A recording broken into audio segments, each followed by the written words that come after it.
at a they'll be at a slight disadvantage because if they do get to the Fireflies last, but it looks like them and ASE they're on top of each Temple. other.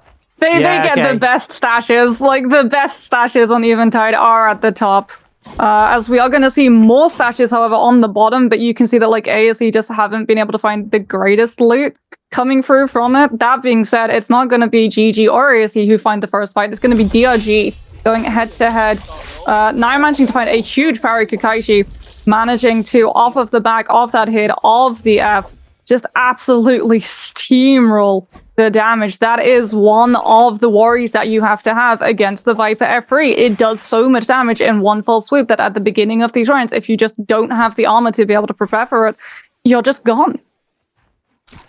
Yeah, this is one of those things where, you know, unfortunately, your early loot can really determine if there's another team about the outcome of that start. Does it look like JDG to BBE in their sights here? Just grabbing some goodies on the way over. Pressure's coming in. The XJ already looking for the grapples onto Alliances.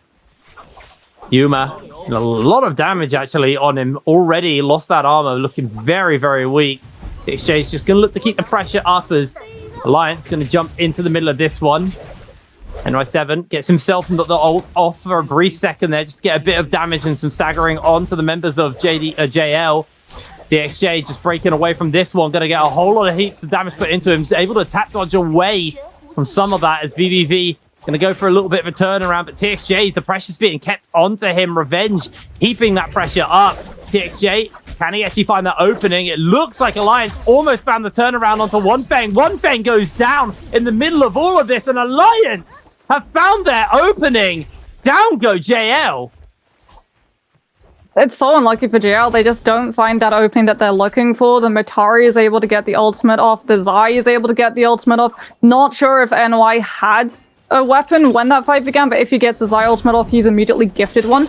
We're going to potentially see a transformation come through as poor CGS is actually going to get parried, lose the fan, have to rely on his Hardy to be able to get him out before coming in with the charged RMB on these fist blades, but it's directly into a Takeda ultimate, and these Furin shoves are absolutely horrible. The Kylan has to use the ultimate to guarantee that he's not going to go down to the Furin shove, grabbing him into the CC with the follow-up off of the charged RMB on that fan. ASC's Water is going to go for the transformation. CGS going to be putting himself inside the building to avoid that grab potential before Water is going to drop down and look to try and keep up pressure on some of these players coming through from GG's end. Corki actually giving the Kurumi Tether to his player, with Lemon going out onto the Takeda, making it sour for GG to keep themselves in the sanctuary of the inside of the building so that they can't avoid the grabs. They don't have to avoid the ultimate any longer. Kurumi Healing Circle is going to be able to come through. That armor immediately going to be resurging all the way back as CJS looking to try and find the jump parry, anticipating the charged RMB on the fan, is instead going to utilize the charged LMB on those fist blades and absolutely melts through off of the back of LXM, coming in with a huge Hardy ultimate, parry after parry coming on through onto the field, as we're going to see the zip knife throwing in a little bit of sustain so that GG can start to recover. And GG LXM, huge Hardy ultimate, managing to just keep up so much pressure on the members of ASC once they've been able to burn through all of those ults. That was also the big thing that you were talking about with this comp. It's just the longevity of it, how long the abilities and the ultimates last for them. They outlasted the Transformers there, and as soon as the Monk loses their form, it's a little bit rough for them. Now, Bowder, just having a brief look at those guys, running around quite a lot of purple gear already, so nice and early, but they've had a pretty solid start to this one. Some good loot for them to kick it off, as we are seeing DRG pressuring up here onto FPX. Zhao getting jumped here. A lot of HP already going to get taken off hit Xiaohu. Lovely little turnaround. They've got the Tessa urn up as well. These charms are going to be coming through, and that is just going to be a massive amount of damage, but a fair amount of healing does come in. Following up with the Viper to try and get the lockdown onto them, but doesn't look like it's going to happen. The Wushen port out. DRG, I think they bit off a little bit too much there, but Alliance are in the area, and they're going to look to tidy this one up. That's going to be the Zai ultimate popped here from NY7, keeping that pressure up onto Kakashi. Can he finish him up? I think he can. Nice and easy. It looks like Alliance now looking to break away from this one. The Bane's Breath thrown down from the side of Alliance, so they have an area where they can fight, where they can be in control. Does look like members breaking away, and the Bane's Breath, even for Alliance, coming in their favor. Don't think anyone else is going to contest them now. I mean, it's just really smart macro. They see the Witch and teleport, that beacon just lights up blue. They know that they can capitalize off of the players since they just don't have that get out of jail free card. As a result, Alliance's Zai pops the ultimate, having invested the F3 to be able to find the isolation on one of the DRG players, gets the ultimate, gets the F3 back, gets the Matari ultimate, gets another reset of the F3, and Alliance with that Bane's Breath can manage to just keep off the team that had pressured DRG into throwing the Witch and teleport in on the first place. Like, they were so clued in on the fact that FPX were going to be hot on the heels trying to come in for that third party. They knew that they'd burned the Zai ultimate. They didn't want to have to take on another team to contest these kills. They drop the Bane's Breath. They move away from where the Bane's Breath actually is, so that when other teams come looking, given the fact that Bane's Breath is a huge AoE, it is a huge just giveaway that there's a fight going on between all of these teams. And the Viper Tesla Witch End composition, it's a third party. Some too is the Matari, Karumi, and Zai. They know that all of these teams are going to be on incredibly aggressive compositions, just patrolling the map, looking for fights that are already taking place so they can look into third party and get these kills when these teams just don't have the resources to be able to out-pressure them. And it's just really smart coming through from Alliance. And as a result, blink and you'll miss it. They're already up to 8 kills. It's an absolutely killer start here for Alliance. And I think the big point about the comps being played with like these Tesla comps and things is they are a double-edged sword, because their power is the fact that they just explode. Everything gets thrown in and they hard win fights. But the disadvantage is when they don't have those ultimates charged up, when they're not ready to go, they're incredibly susceptible to getting jumped. And, you know, things like the Lu Shen, which is again a bit of a double-edged sword because it ults gets you out to safety, but also kind of just puts like it, you know, lights the signal that yeah, there's a weak team over here, and Alliance able to capitalize on that, closing the gap. Alliance in third place right now, so we are just going to see where the circle is taking us. What the run with Yang spawning up soon, along with Spirit Wells as well. So in a pretty explosive start already to this game, and I think that is just going to keep on going. As it looks like most of the teams are somewhat spread out. We do see BB and ASE on top of each other. And actually, JL and JDG collapsing in. Looks like JDG itching for a third party onto ASE off the map. Oh, GG are going for the win condition. They're rolling Jade so that they can get a good Jade and take it into Realm of Yang. And the zone's moving to them, so they are sitting very pretty right now. Yeah, they're uncontested on this one. I mean, OUG might start drifting towards them.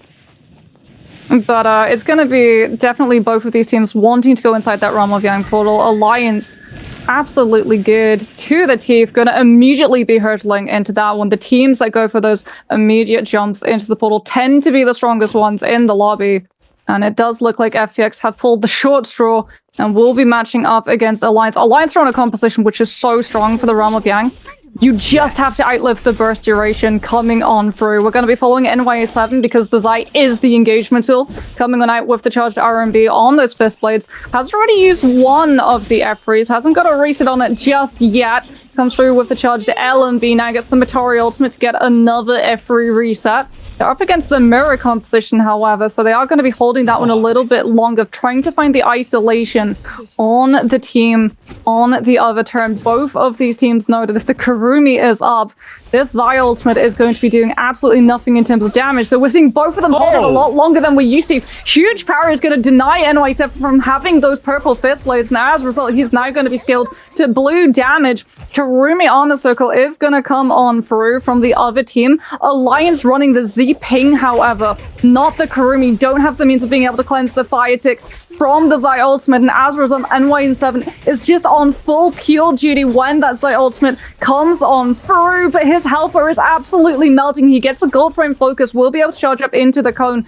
and put the pressure that Revenge is able to capitalize off of with a fast fan hit, and now it's just a numbers advantage cleanup. Karumi Parasol gonna be coming through to just provide an extra little bit of mobility. The F3 is gonna track down Xiaohu, and Alliance are able to wrap it up. Really good stuff coming through from the team of Alliance, recognizing that if it did go to both of these eyes burning their ultimates, the team that they were up against would actually have the advantage given the fact that Kurumi can cleanse the fire effect of the Zai V2, when Alliance would be stuck eating the full damage of it, as well as, unfortunately, the nerf in healing effectiveness, because one of the side effects of the Fire Tick dot is that all healing effectiveness is reduced by 50%. Yeah, it's really, really impactful.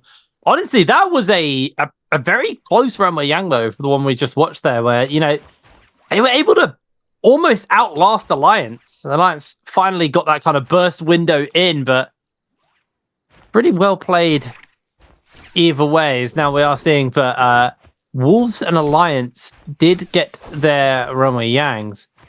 GG, Bowder. So Bowder beat GG inside their run with Yang. Yeah, so you can see which team loses the realm of Yang by the portrait on the top left side. The teams that have Yang depletion, their portraits turn orange. You know what? It's weird that I wasn't looking left and I was looking right. I was looking at the buffs at the top right of the screen and just not looking on the left side. But yeah. No, KLA actually lost theirs too. Oh. Which is devastating for them because they're on a composition which is going to be really punishable in the open world if they get third-partied. That is a Feria, a Zai, and a Tianhai.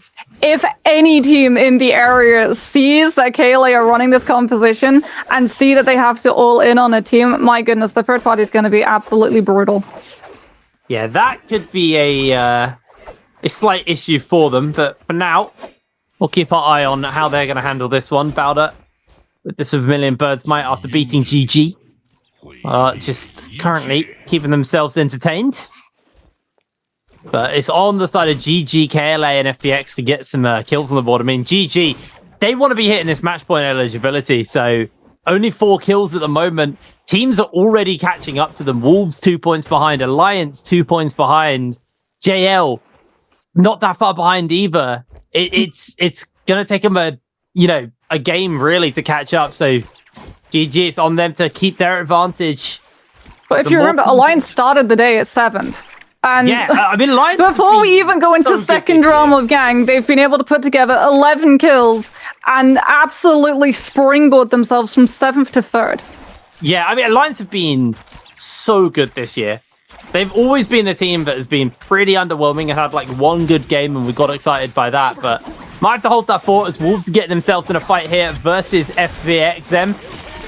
With Hungso just trying to find himself an opening onto a couple of members. Does get one hit off, but it's going to have to break away as multiple people chasing onto him. Gets the glider up. Just to break away now in the Escape using the bow, but there's a third party off in the distance, and this could get really dicey. Zem pinned against the wall, is able to knock them all back, is now just able to clear himself off that gate, off that wall, but OUG now sliding into this as well as the third party. There are so many teams collapsing on the edge of this zone.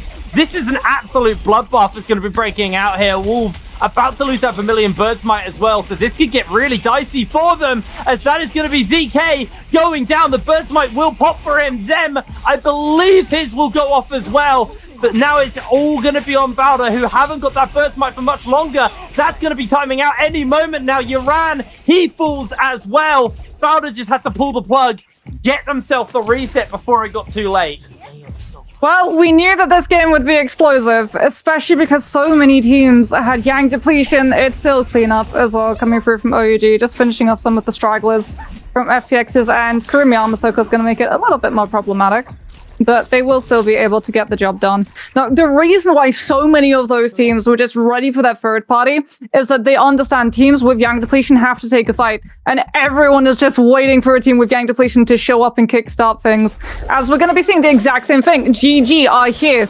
GG still need to cleanse one of their players of Yang depletion. Their Zip, unfortunately, still has it. KLA also needing to cleanse 2 of their players. Alliance are going to be the team that gets turned on too, especially with the follow-up of that Tessa ultimate. NY7 going to be getting the Matari ultimate to try and find some form of recovery. Dips into that Zip, a little bit of sustain, so that they can top up their Zai and potentially try and chase down the team that just had the Wuchen teleport forced out from them.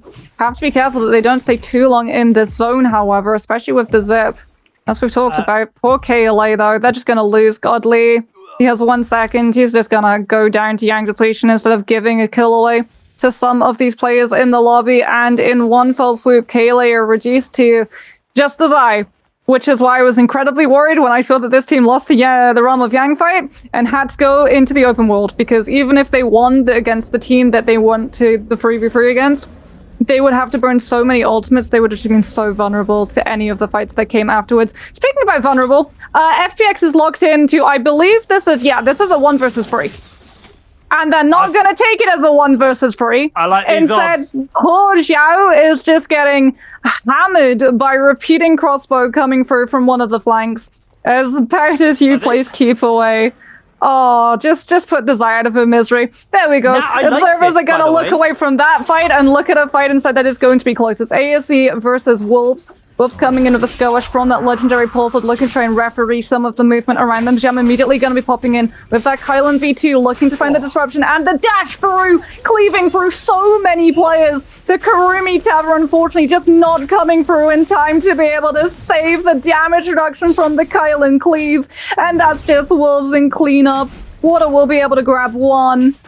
She'll be able to find the punt, but it's just not going to be enough. As this Kylan, the second that the V2 came through, it was just GG. It's so much damage coming out from that V2. Absolutely bonkers. Now, I do have to admit, back in our first round with Yang, I actually liked that they didn't kill immediately. I don't know if they still have. I think they were waiting for a bit. Yeah, so there is just genuinely so they get the buff a macro. as late as possible. Yeah, so you can get the buff as late as possible. Like, there is genuine thought behind it. It is not BM. No. I think it was really intelligent of them. We did see other teams as well. Bowder have just finished it up now, so they were even so they'll have the buff the longest out of all of the teams. It's so big. I think it was JL in the finals who basically sat on top of a spirit well for ages in the finals of the last split. And they were going in and out, and they literally just used it as a dome for protection and not for the buffs and everything inside until the last moment, until the zone was moving over it. They then collect their goodies and then go out. I think it's really good to use use what the game gives you, because, you know, for the side of Bowder, like, they're sitting pretty good. They got 8 kills. So every minute they spend inside the realm of Yang is a minute they're not fighting a team who could potentially take them out when it's only one person in front of you. Genuinely really, really well played from Bowder.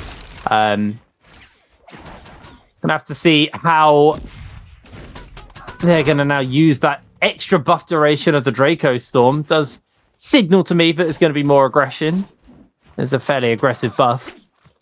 I mean, Hardy and Kylan with Draco Storm is terrifying. Yeah, true. But unfortunately, what's just as scary, if not scarier, is the prospect of all of these teams who have Yang depletion. FPX going to be losing Xiao. I do believe that Xiao was actually able to buy back the Mitari and the Kurumi, so FPX do have 2 players who don't have the affliction of Yang depletion. ASE looking like they might be going for the play of just run one of their players into the zone, having dropped all of their coins to... Yeah, Corky has all of the coins, so Water's going to sacrifice himself into the zone. He's going to go down, and then Corky will be able to buy his players back. Yeah, that's pretty standard play as a solution, but it does mean that, you know, with the changes to the shops that we had last season, you know, spending that money on rebirth charms and not better armor and stuff like that, it is going to suck. It is going to be a bit of an issue for them. And now you have an undergeared player coming back. Water going to be running around with grey weapons and grey armor. Does need to go grab his... I believe he had a purple armor, so he should be able to go just find that off himself. Yeah, they're doing the same with that Takeda too. Lemon is going to go down. And then in the same manner, it's very... It's an outlier that they've been able to pick up this late 2 rebirth charms. And unfortunately, PvE's Fat Milk has actually spotted ASE's Corky and will take him down. As BVE were just scouting the area, they were looking to see if some of these teams were going for those styles of plays and trying to throw their players into the zone corruption so that they could cleanse the Yang depletion without having to pick up the Soul Bloom. Or that they could find some of these players who were a little bit behind in terms of the loot capability, maybe they were behind in terms of teammates, and wanted to play for the survivability and just stick as far away from the middle of the zone as possible. But unfortunately, by trying to play it safe, they actually put themselves into danger. Yeah, we just see OUG also just get a kill on to one of the members of FPX. Junks goes down and all of that as well. 9 minutes left, and some teams starting to get a little bit worried with the state of their teams. FPX only got 2 people left on their team. Still, 12 kills onto Alliance. They haven't actually put any more together yet. But they've kind of done what they needed to do early. This is that very standard play that we see. You know, you get a very explosive start, and then you just chill out for the rest of the game. You don't need to go into Rama Yangs. You don't need to go grab any other goodies, because you're pretty strong at this point. You just want to wait it out, get the big kill multiplier at the end of the game. And I don't even know where Alliance are on the map right now. They are probably off hiding somewhere. It's a whole bunch of teams collapsing. We don't have any Tammys. We don't have any Tian hides left in the lobby either. So it is going to be about who can position into a place that is going to immediately put them into a spot on the next Spirit Well. Haven't seen any major Soul Jades showcased either. None of these teams are showing off whether they have Merciless or Aurora Burst. We know that Wolves have, I believe that's a ranged legendary Soul Jade. So we'll have to wait and see what exactly comes through from XEM. As it is just going to be very much wait, because they don't want to give away what they have in the back pockets. We're going to have a look and see how Wolves are actually able to dispatch KLA inside their realm of Yang. Bow shots coming on out from the Kylan, as both the Farrier mech and the Tian High transformation have been forced from the side of KLA. Wolves trying to come through. XEM managing to just threaten the space with that Hang Sword before putting pressure off of both himself and the Zip on that Farrier, forcing the booster so that the cannon doesn't get prio and being able to just melt and disrupt the composition that Wolves are wanting to try and find order from. Scare Rush comes on through. XEM still with this Hang Sword, putting the pressure, forcing the players onto the pillar so that the follow-up on that fan can be found. Godly now outside of that transformation is going to come on through, using the F1 to buy space for QGG, start to go aggressive and try and put more pressure, returning onto this Kylan. Poison Splash is going to signal that one of the KLA players has gone down, and Will's XEM with the jump resets on the LMB of that Hangsword will be able to find the kill. And Wolves, that's how they were able to pick up their second set of legendary armor. There's the Spirit Wall coming on through. And it is going to be one of these times where it will be contested. JL and Bowder going toe-to-toe. Haven't seen whether or not it is going to be any legendary soldiers to come through. No, JL let Bowder pick it up before coming in with the Tessa ultimate, before anyone can try and make away with the loot. I do believe, was able to grab the legendary armor and just dip, as Bowder knew that the second that the dome shattered, there would be so many teams on top of them, and just planned to full disengage. Yeah, that was a very, very good grab there from the side of Bowder, able to break away. We are seeing GG inside this no ult zone right now, just using it as a bit of a safety net for themselves. Holding fast. There's still got 6 minutes left in this game one. There's still a bunch of teams, 8 teams left in the lobby, so going to be a very explosive ending here. But like you said, all of our monks are gone. So positioning going to be very different. Where if there was a monk in the lobby, I think a lot of people would be currently turtling away from anywhere, any open spaces where the monk could punish. But that's going to make things a little bit different this time around, as OUG just put a wind wall up inside a building, get himself out of dodge. We are actually seeing BBE Ibin go down to Bowder peak, able to secure the kill there with a repeating crossbow. Bowder now getting hit on by a couple of fronts here. Wolves ZK actually forcing BBE off on his own. The Bane's Breath is coming in behind, so that's going to force Wolves to reposition into BBE here. Going to see Zem jump forwards. Can't actually get too much damage off. They do nestle control of the high ground, which is exactly what Wolves were looking for. Yeah, I mean, they were also wanting to put pressure on BBE so that the Kurumi Tava couldn't stick to the player that BBE were trying to revive. So, 2 birds, 1 stone. They've been able to stop the potential revive. Actually, they haven't been able to stop the revive, but they have forced BBE into secret tunnel to try and just recover unnoticed by the rest of the teams in the area. But they've also been able to grab the high ground spot that BBE have since recovered, abandoned from.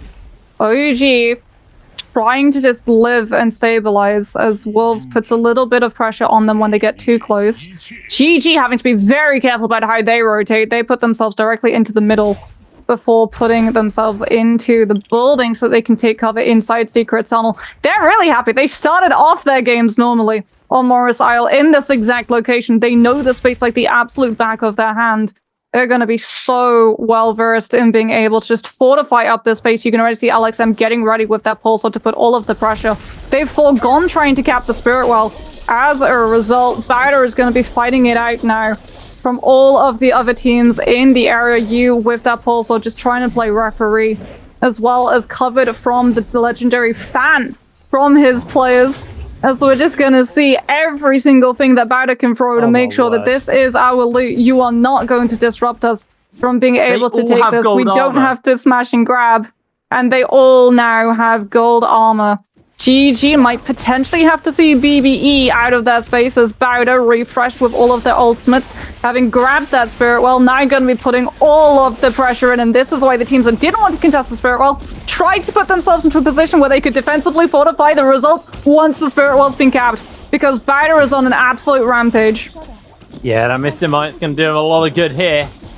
But no, where everybody is, they have a little bit more defensiveness to them. As we did see a member of BBE go down. I didn't see who secured the kill off there, but Wolves actually looking to pressure up. But they need to be careful because Bowder with that Mystic are off in the distance, just taking pot shots at the members of Wolves. I think it was them. Oh, they let the res go through. Ivan is low, but he's able to break away. They tried to farm an extra kill by letting the res go through, but unfortunately did not pay off. Ivan, though, very low HP, and now Alliance are taking pot shots towards Ivan, who is getting healed up by his Furumi. The ult comes down, so the armor will refresh here for Ivan. They're just taking so many pot shots off in the distance. It does look like they're going to be able to get themselves a bit of a heal off as just outside GG's door, Ivan does go down once again. It's JL's VVV who secures the kill onto them this time around as TXJ on top of the roofs where GG are. Circle's getting very small, Moxie. Circle is getting very, very small. We still have 23 players left in this lobby. Bowder still trying to put pressure from the sidelines on all of the teams clumped up inside those buildings. Flames Breath and Rupture Gale on that cannon is going to be doing so much damage. GG unfortunately caught right inside it, having to take all of the pressure. Yuna putting pressure onto Alliance as well. Yuma actually sees that Yu is trying to do just that, comes in with the Fran charged R&B threaten, not for the kill, but just to give a little bit of reprieve for his team to be able to recover.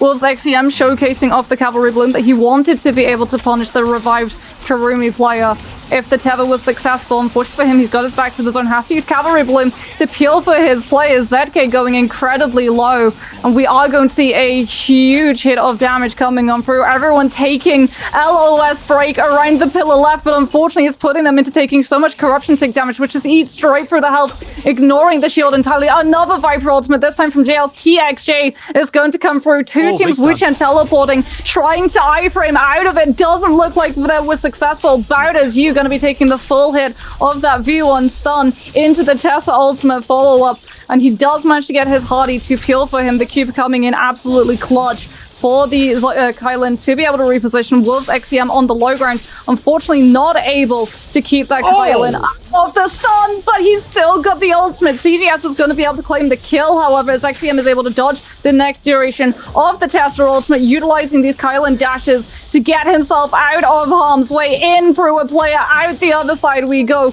Wolves getting so much pressure on all sides of the zone. As a result, it's going to come down to Wolves versus Bowder. It very much feels. GG also waiting in the wings. Above us, we can see OUG and BBE just trying to keep themselves out of notice from the teams. Here comes the Cavalry Bloom from the Kylan, gets the Soul Bloom. We're 86%. We're coming up to the next duration of that V2. If he gets it online, it's going to be so hard for the rest of these teams to be able to recover. 6v3 now from the Viper. That silence meaning that XM isn't going to be able to pop his ultimate and live. He does still have the ultimate, but he hasn't been able to burn it just yet. He gets grabbed in by the legendary Soldier on the fist blades. Still holds the ultimate, is waiting for the zone to collapse. Gets another soul bloom off of another fallen player. Every single player left alive goes aerial, just trying to outlive as the Kylan V2s are about to get popped, and every single player on the low is about to be cleaving in half. Alliance are actually making a recovery here, getting a couple of kills under their belt, tying it up. Bowder also coming in pretty big here. That's going to be a kill onto Alliance there, taken out of the lobby. GG removed as well. It is so many kills on the board. I think that was Wolves' win overall. But that was an unbelievably high-scoring game for the top 4 teams. All of them. We're getting ready to go into game number 2, and she's spawning up on the ship.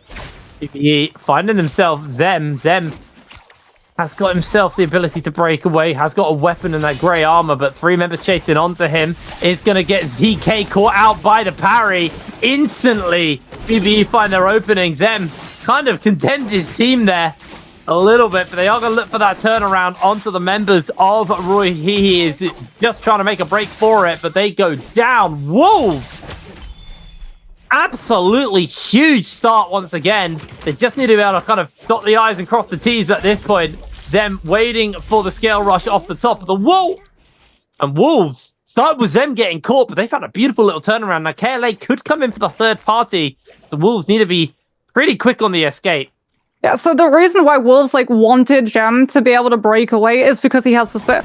The spear does so much in trios as long as you don't see when the Dragon Slayers or the Scale Rush comes through and anticipate being able to power it. So they literally just play Smoke and Mirror so that the Viper can disappear and then come through with that spear Fretters. Now we're going to see all of the damage, all of that rage that NHQ has been able to build up, converts into a Tesla ultimate. KLA going to be able to dodge out of the follow through though. It's going to be Witch and Teleport now used from the side of Wolves inside the building. Or rather on the rooftop, so unfortunately not able to disguise where they were going to teleport to, and as a result KLA going to be immediately on top of them. QGG with that blue rarity fan, Viper ultimate, just zoning KLA further away as Wolves actually used that Witch and teleport, baiting KLA into taking the fight so that they could actually have the time to drop a Bane's Breath right where they were kiting KLA into. This was giving them all of the opportunity to recover, as well as making it really hard for KLA to loot into the area, and as a result, Wolves have the pick of the litter when it comes to a lot of loot around Skygaze. Yeah, and I think the biggest weakness for the side of Wolves was they had all grey armor. I mean, KLA not much better, but they have one member with blue armor, got a purple weapon on them as well, so relatively set up there. It does look like that fight is going to be donezo for now, as GG having a very quiet start. They are a team who are very much more a late game team than they are an early game team. GG like to drop quietly. They like to just have their slow start to the morning, you know, get that coffee on, have a little stand outside, catch their breath, and then get into the action, where Bowder get himself in an action here versus ASE. Around charging the scale rush up. Tang sword in pocket. Peak taking a fair amount of HP, but Corky getting pinned down by the hang sword, just doing so much work. Gets the slam in. Corky just pinned in, taken down. This is a very, very convincing win here from Bowder, just completely running over ASE. FBX are looking to potentially come in with a third party, but I think they've realized it was not worth doing it. Are just going to move on. So the problem for FX is they came in at the tail end of that fight. They don't know whether or not Bowder have burned ultimates. If they knew that the Matori ultimate had been burned, they probably would actually have tried to stick the landing and taken that fight. As it is, they are going to back off. There's another team in the area. ASE were sniffing around, so they could potentially have the third party. It's going to be Wolves and KLA maybe going head-to-head. Wolves just looking to prioritize looting up at the moment, wanting to get their hands on as much purple as they possibly can, ring the bell, get the read on the fact that KLA are going to be close. As you can see, Gem with that purple spear just setting up the scale rush. It's going to be more of the exact same, the way that we saw Wolves in the first place. Throw something at Kaylee to distract them. In goes the Tester ultimate. Now that Kaylee have their backs turned and not anticipating having to dodge it, followed up by Gem with that spear. ZK, however, is going to go down. Tumult ultimate drop from the side of Kaylee to just live through and absorb all of the pressure Wolves were putting down onto them. And this is what we talked about, right? Sand Siphon has its place in the meta, especially the Kurumi variant, because if you just don't manage to force out those sustain tools from the Kurumi, the burst that your ultimates do is going to be doing no burst damage to your health bar. You're just pulling yourself out of the ultimate usages. It's now JL and OUG going to be going head-to-head. JL looking to recover before VVV with this Kylan looks to set up that cleave and get the party going. Yeah, it's looking to open up on to SE. He can't actually break away. He's caught out with the glider mid-air. There's going to be the ultimate pop by VVV. SS taking all of that burst. One more dash through.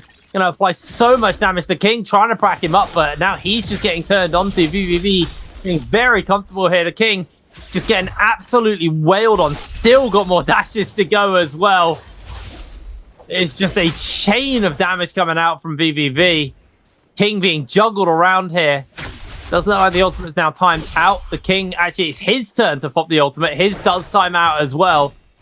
WG trying to put as much pressure onto JL as possible. Fans doing a lot of work here from King. Onto VVV. Just juggling multiple members of JL around, but are they going to be able to hold on? JL being able to trade out, but it's a 1-for-1 so far. The King still feeling comfortable to keep going. He gets the clang off for a brief second there.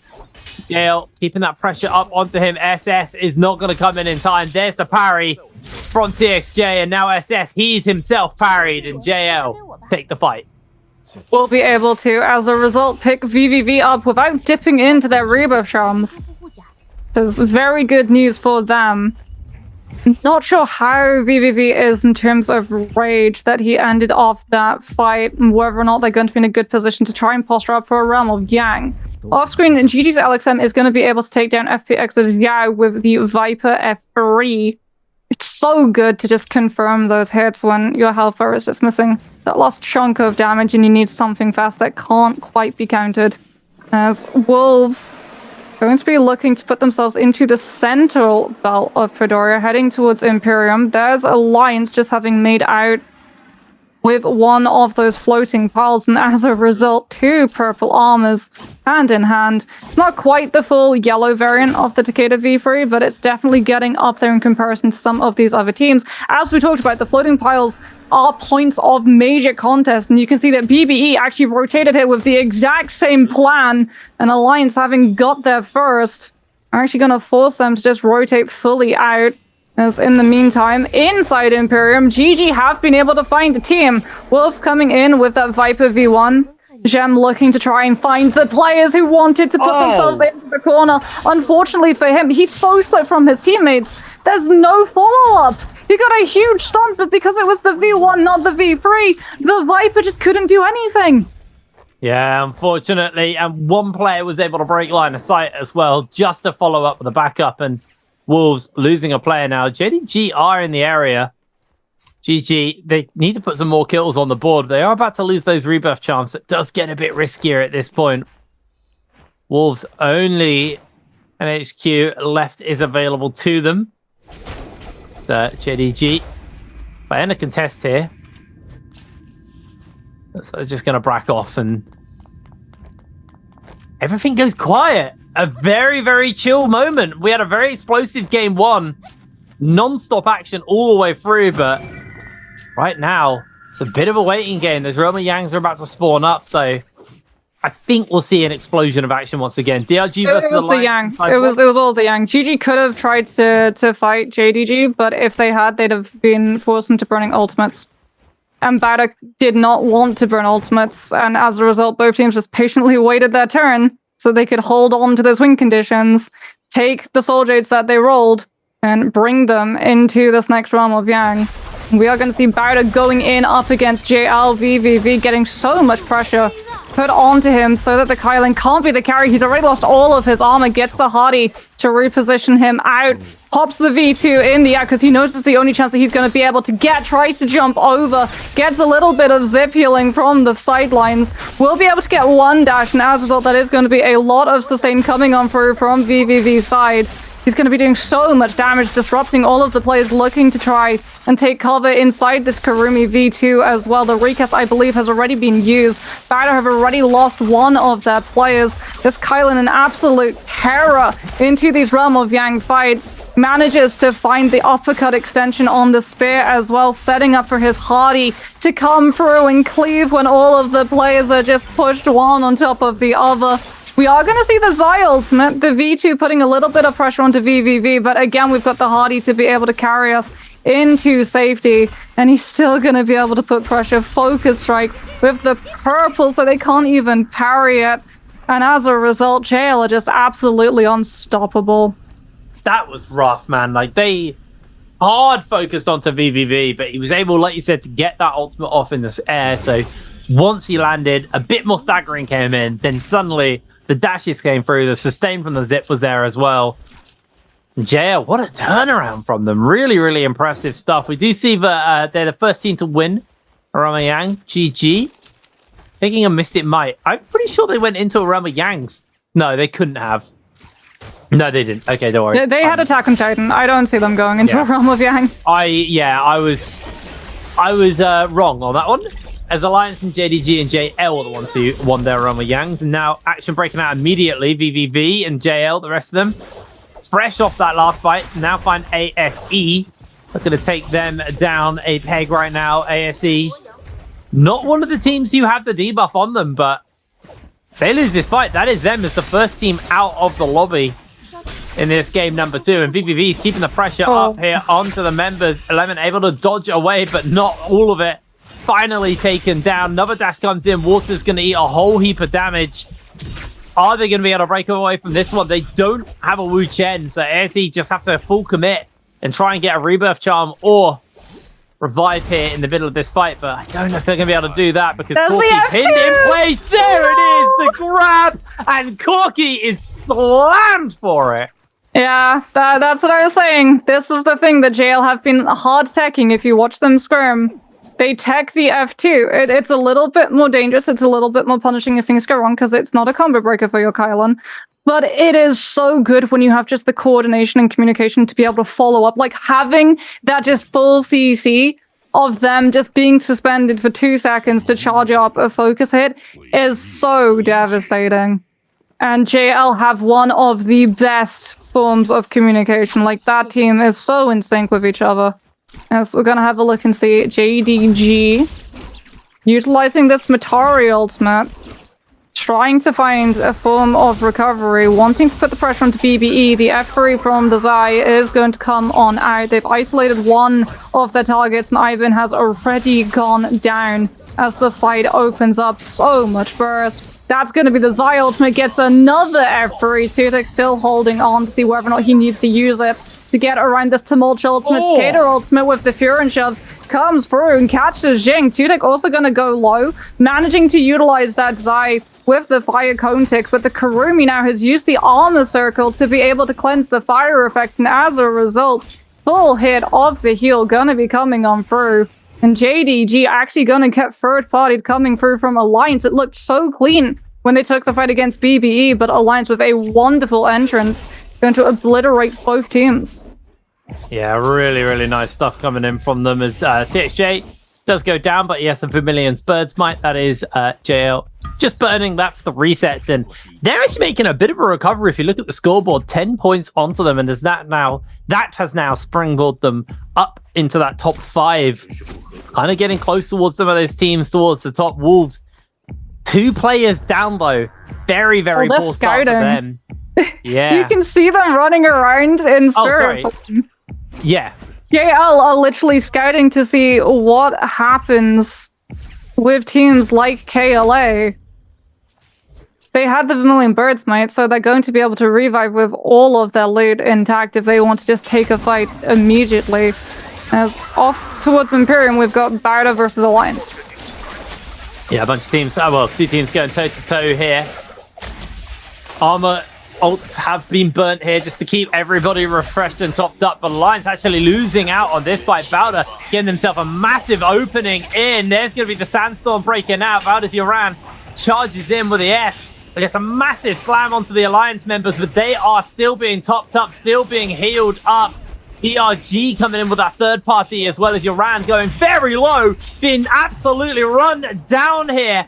Does look like he's going to go down. DRG just take out Peak and Yoran and you with a beautiful third party. Now Alliance, it's on them to find the turnaround, but I don't think they're going to be able to do so. They've just left Revenge to his own.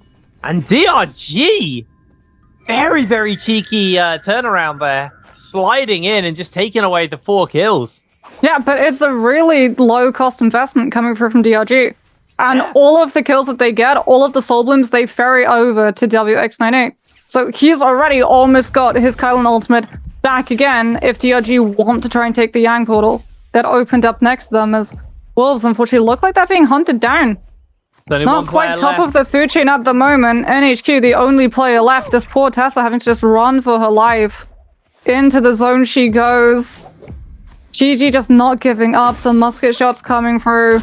It's got to be a Scale Rush. NHQ doesn't even have the dagger or the fan, so it's not going to be the fast charge up of the Scale Rush either. He's just got to try and take Frufrio down with him, but unfortunately his body is going to supply all of the sustenance that Frufrio needs in the form of that Soul Bloom. As inside the Yang, we do have DRG. They have indeed put themselves into this play. They're unfortunately going to be headed up against JL's VVV, who's still waiting. There's the F2. He does get interrupted from the follow-up by the Hardy ultimate coming on through. Great peel from DRG's end, so that VVV is not able to hit the follow-up with the rest of his team.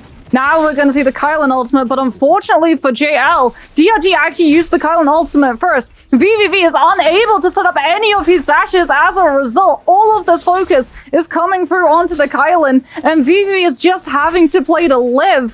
One thing, throwing in all of the substance that he can. VVV now, with the Cleaver, is going to be able to connect onto 2 players from the side of DRG. The fact that VVV ulted last is going to mean that his ultimate is going to last a little bit longer, so as long as JL are going to be able to kite out, and there it is, both of the Kylan ultimates now having to run through. We go back into the neutral. One player has fallen from the side of DRG. One thing able to use those fist blades and take them down as VVV looks to try and use that spike. Gets parried by WX98 though, and the follow through is going to mean that the Kylan falls. Now it's going to be a 2 versus 2. 40 seconds left. The Zip is going to be able to give WX98 a little bit of a hit of heal. Unfortunately, he's still having to play Scale Rush with the fan in the back pocket off of these pillars to avoid the triple charge hit from TXJ on the Hardy. He's out and he's patrolling Predator in the sky, and it's just not going to be enough for DRG to be able to find the turnaround. 2 versus 1. It's cleanup time. JL walk away with the win. I want to say VVV is doing so well this game at absorbing pressure in these Realm of Yanks. That's 2 times in a row. They have gone incredibly low with that ultimate just burst, and they're not able to actually use it. And then they finally get that turnaround. They did go down this time, but the amount of time they bought, the amount of work they did in that was absolutely huge. And JL jump out immediately next to a Spirit Wall, which KLA are trying to cap, and I think JL don't actually want any of that heat right now. I think they're just gonna cool it off and say, you can have that Spirit Well, don't worry, we've got our buff. Yeah, but KLA haven't capped it. That's like, they're gonna wait it out for as long as they possibly can. Considering that they've got the Draco Storm. They haven't shattered the dome. They're using the Spiral to sort of draw players in closer to them. You can see the scouting position taken up now by KLA's Takeda. Because they did see JL. They haven't seen a full disengage from the side of JL, though. You can see the bow shot coming through. Just to make extra certain that, no, JL have indeed vacated the premises. JL going to be cutting noise a little bit, but still hanging around the place to see whether or not another team is going to try and contest, and they can look for the third-party punishment follow-up. As unfortunately for DRG, they're the only team with Yang depletion. Yeah, they are, unfortunately for them. And they had a really good little third party. They need to find that one once again. They've still got time, 4 minutes on the clock, so plenty of time to find those kills and that potential third party. But it does feel like things have cooled off somewhat. JL, 13 kills into this game, successfully caught up with Bowder and the rest of the front runners. Oh. 7 Well, the kills good on news about GG. the good news for DRG about Pedoria is that everyone sort of goes to Celestra 2.0, or I guess 3.0 if Yeah. you count Plumed for Holoroth being 2.0, and that's Imperium. So even though they're not able to pick up a bounty scroll or a challenger scroll, they're still going to be able to run into players fairly quickly.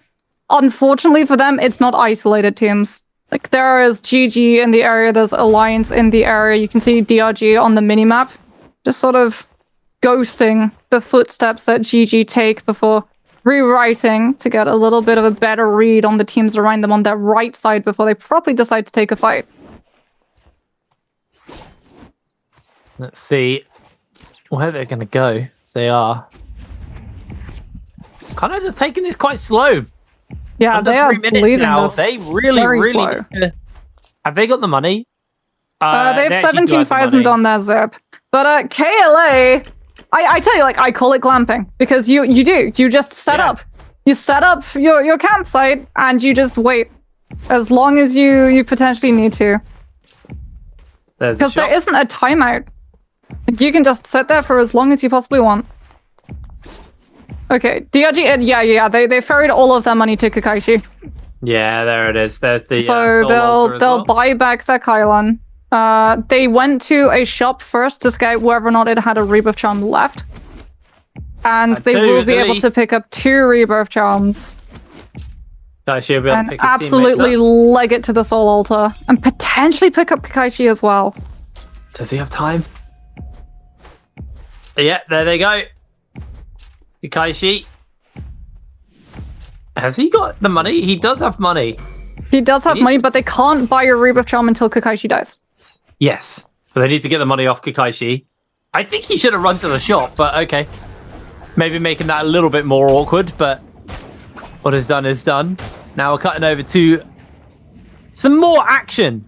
KLA do see GG on the low ground, who are just making a break off into the distance. Alliance trying to find some extra kills there then.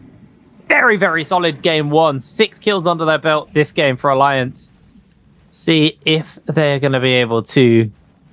Oh, Keep the DRG pressure found going. a third Rebirth Charm. So the Yeah, fact so that they they're were fully the back. only team that went into that second realm of Yang and had Yang depletion and lost did mean that there were enough Rebirth Charms left in the shop, because there are a finite number of Rebirth Charms and they are all shared by all of the shops in the zone. As we are going to have a look and see that KLA had actually capped Spirit Well. They've still got White Tigers. And as a result, they are going to be a force to be reckoned with, as unfortunately Poor Water is finding out he has reached his boiling point. As Yeah, there he KLA is. will be able to just finish up the kill almost immediately. That's going to be another kill in their pocket. JL looking for some more themselves. KLA have finally left the tent as well. Got himself the White Tigers prowess. So, glamping season is over. Back to work, back to business.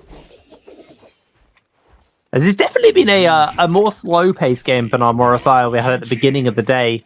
A lot of action at the beginning this game, but it cool off. As it looks like JL just going to move over, get themselves a Spirit Well quite happily. Is BBE sitting quite comfortably on top of this ballista. Bone's going to force them off it though in a second. The problem as well for JL is that KLA are still going to have White Tigers prowess if they want to try and show up and use that buff as leverage to take the next Spirit Well. We'll have to wait and see whether or not they do position over that Oasis. It's going to be GG and BBE that we instead focus on. GG, traditional attack on Titan. Not the strongest of compositions currently in the meta.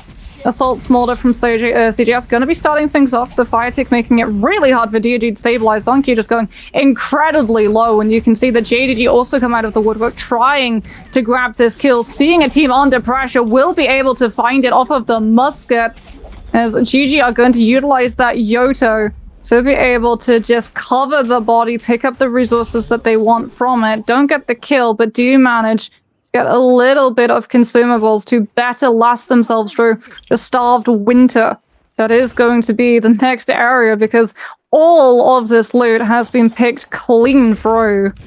It is very much going to be a case of who has been able to stockpile the most. Well, there goes the White Tiger's prowess. Very, very chill moment, honestly. Is Alliance are taking a couple of pot shots, but with the Bane's Breath now dead center of the circle, teams are probably just going to play it a little bit more chill. They got 5 minutes until the zone fully collapses. GG are getting a lot of attention put onto them. The cannon shots whittling away at their health bars. As everyone's just trying to push up onto them, it does look like they have been able to sustain through all of the action. But again, more and more shots coming in at them. Oh, the Dreadful Whale, though. They do have a Dreadful Whale. That's big. They're using Dreadful Whale to be able to cover it. It's interesting, too, that we have one of these, like, the willow trees here. You can see these players are tethering to just relieve a little bit of pressure coming through from that poke phasing. As GG are just going to, on repeat, throw out that Dreadful Whale to be able to cover from all of the range damage headed their way before they want to reposition. Yoda going to be dropping again. That F3, putting it over the box, grabbing some consumables, going back into the corner for GG's safekeeping. Picks up some armor pots, it looks like. As we're going to have a look and see what all of these teams are going to be positioned around. JLVVV running off with Cavalry Bloom on those dual blades, setting up the lawnmower. And the lawn is the Spirit Well. He's going to use those Cavalry Bloom to cut not just the grass, but all of the players if they try and come towards a huge parry from VVV off of that Cavalry Bloom. And JDG immediately going to be thinking twice. We can even see the Hardy ultimate. The reason why GL are going to be able to invest all of their ultimates at the second that they get the Spirit Well, they get all of their ultimates back. So the Hardy ultimate is going to make it so hard for these players to stick in that space. However, the Tumult ultimate makes it even harder for GL to hold their ground. Especially for that Hardy ultimate. CXJ loses all of the momentum and all of the space control that he wanted to set up as KLA, with a huge play from CXE, are going to be able to just oust the position from the Hardy's team and claim Spirit Well as their own. But now JDG are coming through, and you know what? We might see more of the same. We might see the Spirit Well so contested that no team is able to grab it, and zone moves away. That being said, JDG. No one is walking into the space of the Zai ultimate. JDG will be able to grab it, get their hands on Mystic Might, and immediately have all of their ultimates back up and running to put pressure on the teams around them. BBE and GG being 2. Bounce Shell and Twin Shot attached to 2-6 cannon, not a Sword J combo that we usually see. But they are putting it to great effect to just hostage situation GG in this one clustered up space. Really, really big start here to the final circle. Having that Mystic Might basically take you all the way through. The damage reduction alone is going to be very, very valuable. Along with those scouting tools, means you can line up those cannon shots a little bit better. You'll have a better idea of where everyone is. GG. That Dreadful Whale, though, when things get into very close quarters, essentially going to be able to do a lot of work if they can just sustain through it. Right now, JL are the team with the most kills, but won't take a lot for Alliance or GG to close that gap, or JDG actually as well. And a lot of teams scoring a lot of points early. You can see a bunch of teams make it to that match point eligibility at the same time. Maybe more than I expected, just a little later on in the day. 2 minutes left on the clock. 98 seconds left on the Mystic Might as well. That was the perfect timing there for JDG to have their hands on that one. We do see Alliance actually losing a lot of HP here. Revenge has to jump down. Armor variant of the Kurumi ultimate has been thrown down just to give them that sustain up, but that is now on cooldown. Revenge just playing the high ground. Flamer's doing a lot to KLA. Sandstorm breaks out. Starting to see a bunch of teams actually get a little bit more aggressive. KLA able to heal up through all of this. GG are taking to the skies to break away, but we do actually see that they have to drop back down onto QGG. They may just be able to kill him. There's going to be the ultimate instantly throwing out the Wu Shen, but that just repositions them into JL. They do find a kill onto Alliance though. CJS secures that kill. Is going to get himself bonked back in the meanwhile. Needs to find some way to heal up. His armor is taken away from him. The Wind Wolves, just so they can get some healing. Sandstorm breaks out as well. GG are able to get some pots off as Fat Milk, low HP in the middle of all of this. We actually see Yuma go down to JL's One Fang there, able to take him down with the fifth weapons. Now 15 players in a very, very tight circle, and JDG, they still have the Mystic Might at this point. They still got that damage reduction for 15 more seconds, and that is going to give them all of the window they need to open up onto GG. CJS losing so much HP here. He's just trying to reposition, has been able to grapple away to safety, get himself up in the sky. LXM did go down there to a member of KLA as JDG finally lose that Mystic Might, as now BVB got his ultimate off. He's ready to get those charges through, get that damage off, but he's actually kind of pinned out a little bit here inside the zone. Slams down, does get some of that sustain back on his full health. Full health once again, a lot of sustain. The Sandstorm's going to be a bit of a menace for him here, trapping him inside the zone, so he just burns down to KLA. CJS, can he make the miracle play on the Yoto happen? Slashes are coming through. One Fang is going to eat some of that damage, but he has not got the sustain. He's not got the damage. KLA taking so many names. They're not the last team standing. It's JL. Oh, that's going to be a large scoring game for JL. That's last team standing, that's kill multiplier, and that is at least 6, because obviously now with the Spirit Well, like giving those buffs, gives you your ultimate back, so you can literally just hit your transformation, see every single player away, and then go for your ultimate back again once the Spirit Well has been capped. Unfortunately, JL and KLA are going to have to be waiting for that place to go back to the Soul Altar, as that is, as we've talked about, one of the damages that the F3 on that Viper is able to do, like, so quickly. It's full of Thanos Snap, as it looks like Jun has already been able to get his ultimate online and grabs the player. Yeah, that was an absolutely huge start there. The Attack on Titan comp comes and kills one of the Transformers. Unfortunately, it wasn't actually the Titan itself now. Oh, no, wait. That's not the monk grab. That's a melee. No. Yeah, oh. That's a melee kill coming through. It looks like OUG are being hunted here by DRG. OUG trying to break away in the city of Tang right now. Looks like DRG, I don't think they're actually going to push any further, are they? No, they are. They are. One thing, I think they've got what loot they wanted. Ults. Yeah, they're feeling it. Let's see if they can find themselves an opening here. OUG are going to start to open up already. Kakaishi losing a fair chunk of his armor. Great parry onto 2 members, though. And that is just going to be an instant turnaround onto Don Q, as we do see Wuxian98 get that damage off there with his ultimate ready and charged up, but he's already lost on Q. Can he find the turnaround? Kakaishi goes down as well, and now WX98 has to find the 1 versus 3, the potential turnaround for him, but he is being pinned in place. Low HP, down he goes. OUG secure themselves the fight. Yeah, huge play coming through from OUG. That double parry was absolutely massive. DRG just had to throw the Kylan V2 and try and use all of that disruption, the knockback on the cleave, to just get some form of semblance of order back into that composition. They weren't able to, as OUG with that Zai, which is able to look from target to target so succinctly. So heading over to Matab, we're going to see Wolves having rung the bell, I believe. No, they're not uncontested. BBE is in the area. As ZK is going to go for the loop pathing, start bottom, go all the way to the top. Fat Milk potentially runs into trouble, as everyone else is going to be stacked into Plumed. It's fun, no one gone Cypher Plumed to activate Salvation, as we are going to see Dragon Slayers into Nezhaz coming on out from Bauda.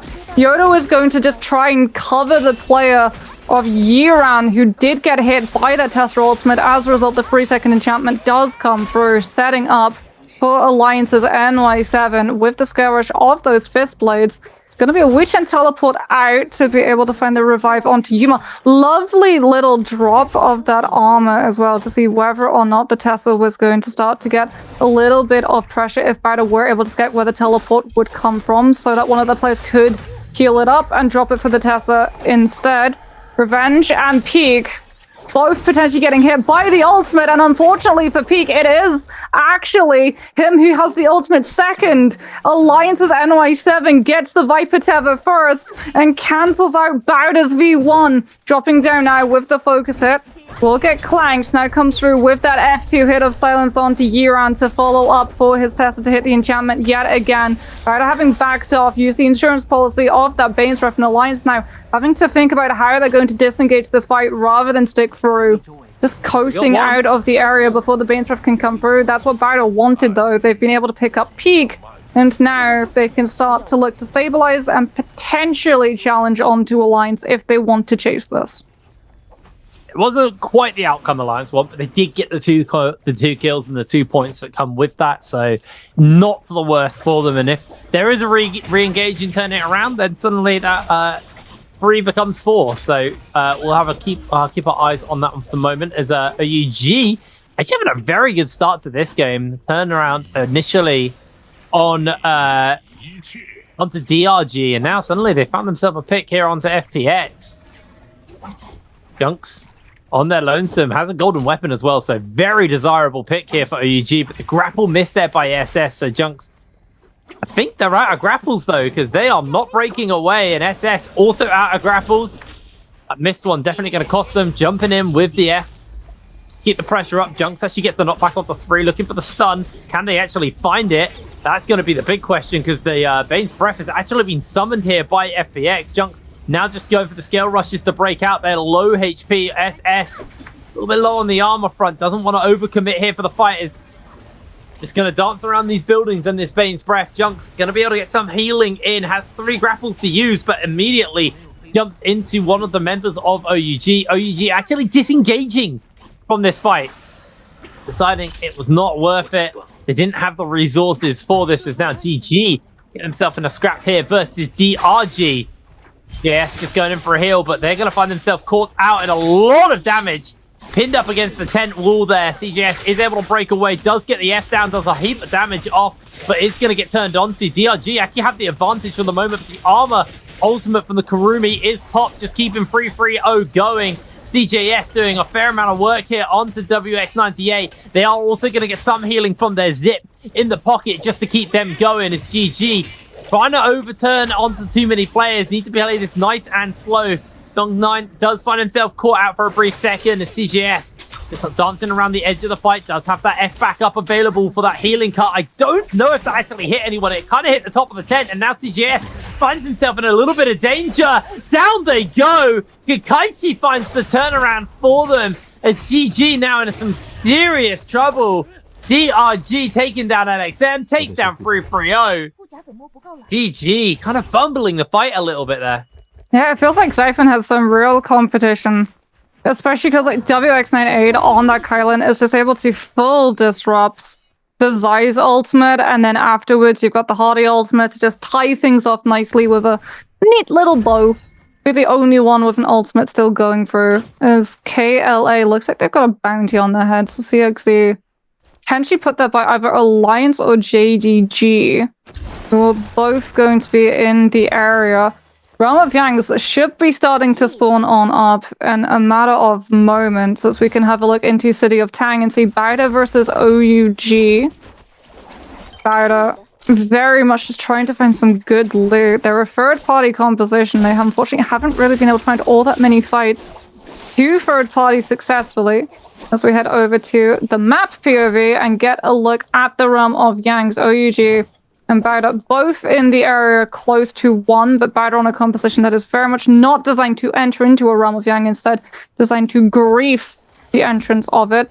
We can see that Salvation Podium has since been solved. I believe that is how FPX were able to get their hands onto that legendary staff, which they were able to peel so successfully. The Viper 4 with the usage of that Bane's Breath. JL going to be taking 1. Wolves not really going towards 1 until just now. ASC and DRG potentially going to be scrapping out over that one. CRG also in the area. Spirit Wall is going to be incredibly contested though, as it is right next to a Realm of Yang. So these teams are going to have to be very, very careful. You do not want to break out the campsite when it's right next to one of those portals. The chances of your camping being just immediately intruded upon by a team crashing through a Vermilion Birds might not an option that a lot of these teams want to try and take. JL thinking about going for, unfortunately not in the greatest shape when it comes to loot. It's not getting to go into it immediately, waiting for some of these other less looted teams to try their hand at it. As DRG and A is a no such waiting. They are just straight in. WX98 still hasn't utilized that Kylan V2 just yet. Has burned out the F1, however, sets up the scare rush. Will put himself into a position away from the fight to get one of those shield pots off before sliding back in and utilizing that ultimate. Lemon's actually used the Hardy ultimate rather than the Kylan ultimate coming through from the other team. So they are doing things a little bit back-ended. As we can see, WX98 with all of that cleave. This is really dangerous for DRG if they're going to be the first into utilizing that Kylan ultimate. They need to win the fight immediately. And it does look like they've been able to find one kill, or rather, that's actually one kill against them. Dong has gone down. Misreads the parry timing. Gets grabbed into by that Kylan F1.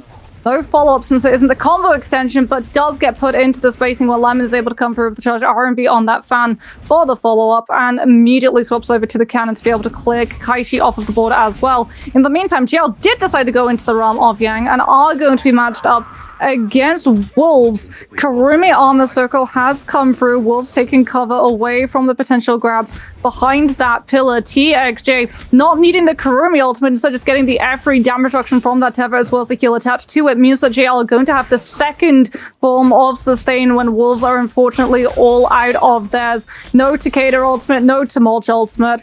This is going to be a little bit rough for Wolves to be able to recover from all the shoves now removed from the side of ZK. The Karumi getting the recast dead center means that so much space has been freed up for JL. Wisps tried to come through and grab onto one thing as Wolves take the fight 2 versus 1, putting pressure on isolated players from JL's side, but so much has been done. The JL almost got another transformation off. Unfortunately, they're not going to be able to pop it in time. Takeda grab is actually going to follow up onto ZK, or rather VVV, and this is actually Wolves coming out on top. The Karumi just sustain so good at being able to live through everything JL threw at them. I mean, that ultimately just boiled down to they kind of scattered and left their Karumi isolated, and Karumi is always the attacking point versus the Attack on Titan comp. You always want to focus down the sustain, the thing that keeps them alive, because Monk without sustain is kind of just a big meat sack that you can take out nice and easily. When they're not transformed, doesn't really do much. When they're transformed, relies heavily on the sustain from the Karumi. Really, really nice stuff coming in from the side of Wolves. Played that really, really well. Effective use of the Sand Siphon now does mean that we've got 2 teams running around with the Realm of Yang debuff on. Yeah, but this is more problematic for JL because they have to all in a team. If they all in on a team with a Tianhai ultimate and they get third-partied, they might be able to recover Yang depletion. They're not going to be able to recover the game. Yes, true. True. It's going to be very hard for them. Let's see what they can do. There's 6 Attack on Titan or Attack on Titan variant compositions all in the area. There's so many teams that can just handle that character. That's why we did see Monk get kind of forced out of the meta, because there was just more and more available CC available to characters which had, you know, damage as well as CC. It just became very hard for the Monk to be as effective as they once were. Now we are seeing ASE. Remember, they've trying to take this fight here versus DRG, who do have that debuff on. So DRG desperately trying to find the kills here. As Water running a little bit low, but it's going to now time out on the ultimate, which does mean that they're going to be a little bit more exposed. Kaishi actually going to turn it back around onto Water. Water going very low here. Down he goes. That should be one cleanse over to the side of DRG. Did they get 2 kills? Yeah, they did. So they're hunting on for Lemon. Actually, looking to turn around. They do now spot Lemon off in the distance, and they're going to pressure up onto them, cutting over the JL, who find themselves in a rematch versus Wolves. Sandstorm thrown down.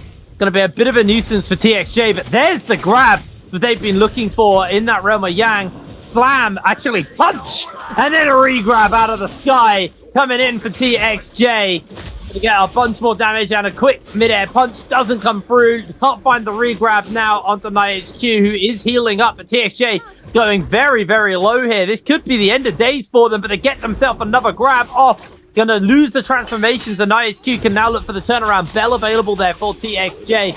Armor from the Kurumi is gonna come in to give them a bit more sustain, as now Wolves got that slide through just to be a complete nuisance to the members of JL. 30% on TXJ, as he does pop the bell just to keep himself going for a little bit longer. Wolves are grouped up in a cluster, but TXJ going incredibly low. Down he goes to them.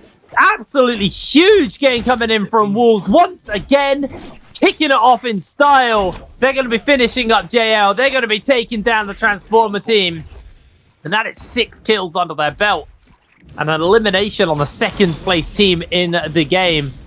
Their main contestant is out for now. We are returning to what they did to be able to win that.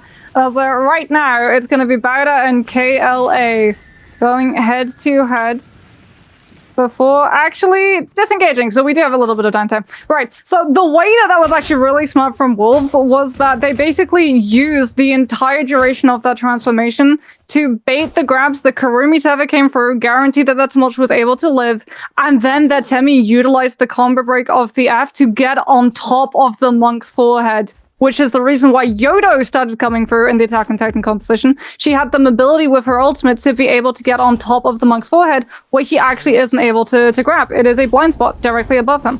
So as a result, they weren't able to finish off the Temi when that Monk was in ultimate burst duration, and Sand Siphon just managed to turn it into neutral.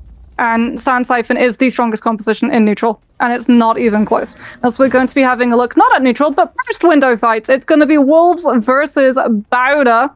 Wolves with the Sand Siphon variant. We just saw them dismantle JL's Transformer composition. No Monks here, but it's going to be an aggressive beginning. ZK coming in with the Fist Blades. Fury and Shove setting up into charged RMBs. As they're against the Attack on Titan composition, Viper V1 is going to come through. Everyone from Wolves trying to get behind the pillar. The Yoda ultimate making it so hard for them to be able to hold that space. Wushin Teleport now utilized so that Bauda can reposition to the backside of the point. Unfortunately for them, ZK still has all of the range, all of the influence with the Fury and Shoves, and there is absolutely nothing that Bauda can do. This is an absolute one-sided onslaught.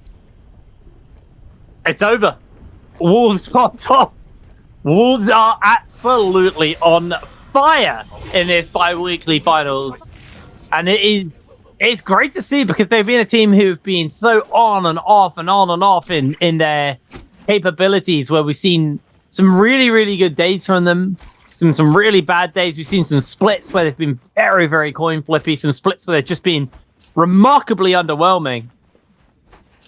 But right now, this bi-weekly finals, Wolves are here to play. 9 kills under the belt. They are 20 points off hitting that threshold. They are closing in. They are pulling in. And everybody has to start to pay some respect to them now. In fairness, if we are going to have a little bit lower down on the scoreboards, you can see that OUG and BBE are actually having a very good game themselves. 9 kills and 7 kills respectively to them. 6 kills to DRG, 5 to ASE. It's actually the top end of the table, but it's struggling right now. So the bottom end are starting to come up and close that gap between them and the front runners in the lobby. We are just having a little look at Alliance, who got themselves in a fight here versus FPX. And that's going to be kill number 3 going over to Alliance. Once this F runs out, the lockdown is going to be there. Thought going to be enough. They secured themselves to kill Alliance. Actually, though, keeping the fight going. FPX looking for the turnaround. Get some damage off on that spear. Skillrush going to do a fair amount, but not going to be enough. Alliance just making very, very quick work there of FPX. Going to get the revive off into Yuma. Alliance, 5 kills. Yeah, charged RMB in the back with Fan. Will unfortunately do that when you turn your attention away. As Bauda and Kayla both under Yang depletion, trying to take a fight. Bauda going to be up against DRG, but here comes Kayla wanting to go in for that third party. And remember, Bauda's composition is meant to third party. It's not meant to open up fights. And as a result, we are going to see Peak the second that he sees these teams start to get a little bit too close. Drops in with that Viper V1. Good to be helped out by Uran's F3 to create more distance between themselves and the teams. But DRG are in their full burst rotation. WX98 with that Kylan V2, forcing the Wuchen teleport immediately. And that is really bad news for both Bowder and KLA. KLA denied the third-party opportunity since the fight evaporated the second that they showed up. And unfortunately, for the other side, for Bowder, they had to burn a Viper ultimate just to be able to reposition and keep themselves in the lobby alongside that Wuchen teleport. So if KLA are able to track that composition down, they're going to know that they're sans those resources, and they're going to be ahead in terms of ultimate economy as OUG are able to find the kill onto BBE's Ivan and finish things off incredibly quickly. KLA still waiting, scouting, knowing that Bowder and DRG were going to be taking a fight again. Now throw themselves into one anew. QGG not letting any of these teams potentially disengage before the fight can start. They kick things off themselves instead with that Yodo V3 coming on through, and it's absolute chaos. DRG try and run away, get caught out as KLA track them down. Fistblades coming on through. The Viper F2, the silence effect, trying to catch so many players. Huge meter dump, though, from the nunchucks on the end of DRG, but KLA able to utilize the Wuchen wind wall to get that shield just bolt back in, and DRG are put on the back foot. CXE coming with the Viper V1 just to guarantee that no other team gets to try and come through. The fight is not going to last long enough for KLA to have to just live another third-party attempt that is going to pick up their soul blooms and try and bounce. Yeah, KLA. Actually, do you find a little bit of something on the peak here? Peak pinned in the wall. Down they go. KLA secure themselves. Yet another kill. That is 5 for them. Well, looks like it is go time for them. KLA just going to break away. Standing in the sandstorm. Does obviously replenish all of the trophies. As now OUG actually finding themselves in a fight versus the standing members of DRG. So KLA decide they actually don't want a third party. They used a bit too much in that previous fight. They're just going to walk away and leave it as Wolves, the front runners of the game, 12 kills under their belt. We're actually going to cut over to GG because they're finding themselves in a fight here versus JDG, getting a lovely little hit there onto Keck. A lot of damage coming out from CJS, even with the ultimate going to melt through Keck.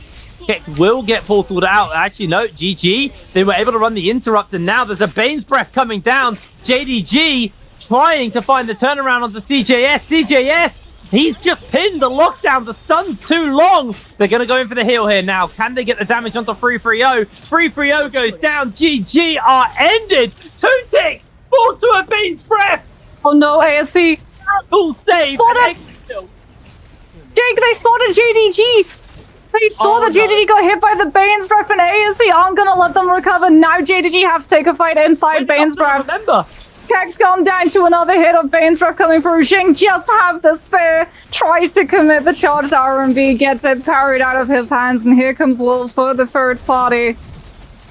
Massive Merciless Havoc hit from that staff. Water's going to go for the interruption with the Kylan F1, but unfortunately he's going to trade his life to be able to set that one up as Wolves just push back against ASC and force them into the Bane's Breath rotation.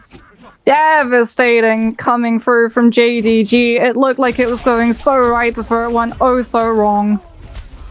14 kills now to Wolves. They could do it. They could hit 70 in this game. They need that first place for the kill multiplier. Probably about 6 more kills. Hit that 20 bomb. I think that's 35 points, isn't it? A 20 bomb. So actually, first place and like 16 kills is probably going to be enough for them. They're on a really good composition to be able to do it. As well as the fact that so many of these teams are just trying to recover some of their teammates that have fallen since. Oh, QGG, LMB off of the dagger, uppercut into Assassin's Lunge. That one has got to hurt. Huge plays coming through from KLA. 17 S's, the reason that this Yodo is alive.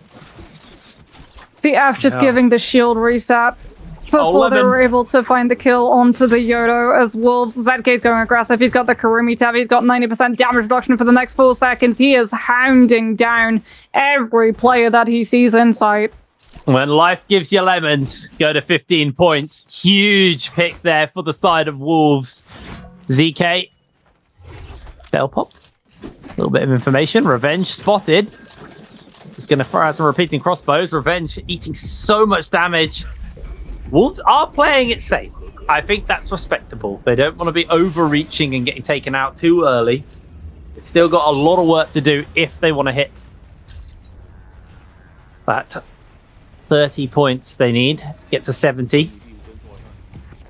But they are on the best composition. Close. Like, they have the best Temi. composition for it. I believe they're the only team with the Temi. So when the next Spirit Wall comes through, they can burn their ultimates, they can cap the Spirit Wall, they can use the Tumult ultimate to guarantee that they're the ones picking it up, and then they'll get all of their ultimates again, which means Kurumi Teva, damage reduction, heal tick, aggressive Takeda. Yeah. Well, we'll go way out of this Bane's Breath first. Yeah, I feel like everyone knows this. Like, everyone spotted out that there's a Sand Siphon composition that are kitted to the absolute teeth. And no one wants to be close enough to Wolves that they're the team that get turned on first. Yeah, this Wolf has 3 heads, and it is absolutely ripping people apart. Golden armor on all 3 members. They are just so strong right now. So, KGG. Going to need a couple of shots in the repeating crossbow. I say that, and 17S is actually 17S is just, his health is gone. Right now. Yeah, he just got liquefied. I'm pretty sure that's Venom Tip. It's probably Venom Tip and Barb Bolts that Wolves have access to. That makes sense. SS is actually going to get caught out by the Tessa ultimate. We'll be able to reposition as well as get to the Kurumi Tava, but here it comes. Here's the Spirit Well, and surprise, surprise, it's Wolves who are dead center of it. No one's going to be able to contest this. If they try, it's going to be a Tumult ultimate. All right, well, QGG decides he wants to jump in. There's going to be the Takeda ultimate to go. Oh, they've got the Flamer as well. So all of the Yoda defenses on the Efri just gets ignored entirely. It is going to be the full contest from the Zai ultimate, but it's into Merciless Havoc, followed up from Furin Shoves on the Takeda ultimate. This is Wolves taking absolutely no prisoners. There's the Temi ultimate, guaranteeing that they do indeed cap out the Spirit Well, and everyone gets their ultimates, and we just keep going. No. Huge Tessera ultimate might stop Wolves in their tracks, but the Merciless Havoc and the Furin Shove next to Takeda cycle ultimate activation will be able to pin Roy He down, and he is going to fall. Wolves now up to 17 kills, 3 away from the 20 bomb. Every single team in the area taking cover inside the building. That just makes them an easier target when Wolves come a-calling. Your house might be made of bricks, your house might be made of sticks, it's gonna get blown down. It's gonna put a temporary pause with that Tesla ultimate coming on through. ZK getting caught into the stun enchantment, which is going to lead into a follow-up 5-second hit of that Viper ultimate. But Wolves, huge position to put themselves into their Kurumi ultimate and take cover so that they're able to live through the entire pressure of that duration before turning on to KLA, Merciless Havoc, Flamer. There's absolutely no place of safety for anyone in this lobby as they do the exact same thing to CXC, and we're going to hit the 20 bomb, surely. Wolves so close, 9 points away from hitting MVP eligibility with no other team in sight. They just need first place. They just need first place, and we'll be going into game 4 with one team potentially ready to take it all, and they are on form. Rico pinned against the wall, as now the king is the victim of Wolves. No armor left, no health bar left. There's the 20 bomb for Wolves. Poison Splash is just a bitter topping that. Nothing they're going to be able to do. ZK now hunting for the next victim. 10 players left in the lobby. 5 teams. ZK gonna stop Rico from getting the king up. They're not gonna give them an opportunity to breathe in this game. The sandstorm breaks out as Rico trying to make a break for it. Looks like he hasn't been able to successfully gift ZK away. There is a tether actually, but I think that Karen has timed out, so there's no way they're gonna be able to get them back up. Rico just clinging to the top of the building. Wait, he got him up. He got it. Yep, Matari's up. That's pretty big. Lovely play there by Rico. Risked it all, but it does pay off. There's a potential for OUG to find some level of return. The problem is they haven't got their Zai, who's kind of the key point of this this comp, so we have to keep our eyes on that one. But we are seeing a Yoto ultimate did get broken out there. I don't actually think it resulted in anything other than QGG getting a lot of damage off onto one player, but not going to find too much here as Yuma now getting turned onto by Wolves. Now, HQ does lose a fair amount of HP, but Yuma, they're even lower. They're going down. That's going to be 21 over to the side of Wolves, as now the next victim is Revenge. Down they go to Wolves. They are just ticking people off left, right, and center. At this point, the kills, the points are barely even worth it for them, but they are desperate to get every kill available in the lobby. Another one goes over to Wolves. This is an absolutely monstrous performance from this team. KLA fall down as well. The Flame are doing its work. Rico gets the over the shoulder. NightHQ slides in. Rico pinned against the wall, just taking way too much damage here from ZK. An absolutely killer performance from Wolves as Rico goes down.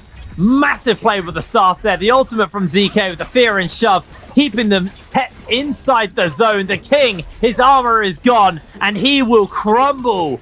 Down he goes. Another in the pocket of Wolves. SS bopped into the zone, jumps back through, does get himself repositioned, and is going to try and get some healing, but ZK makes sure that OUG go down. 26 kills. This is going to be a 27 bomb game coming in from Wolves. What a play. What a play. Absolutely unstoppable. Absolutely unstoppable. We said, like, when we looked at the compositions, we touted Wolves, Twilight passes their secret tunnels. Yeah. They're a team of habits, they are.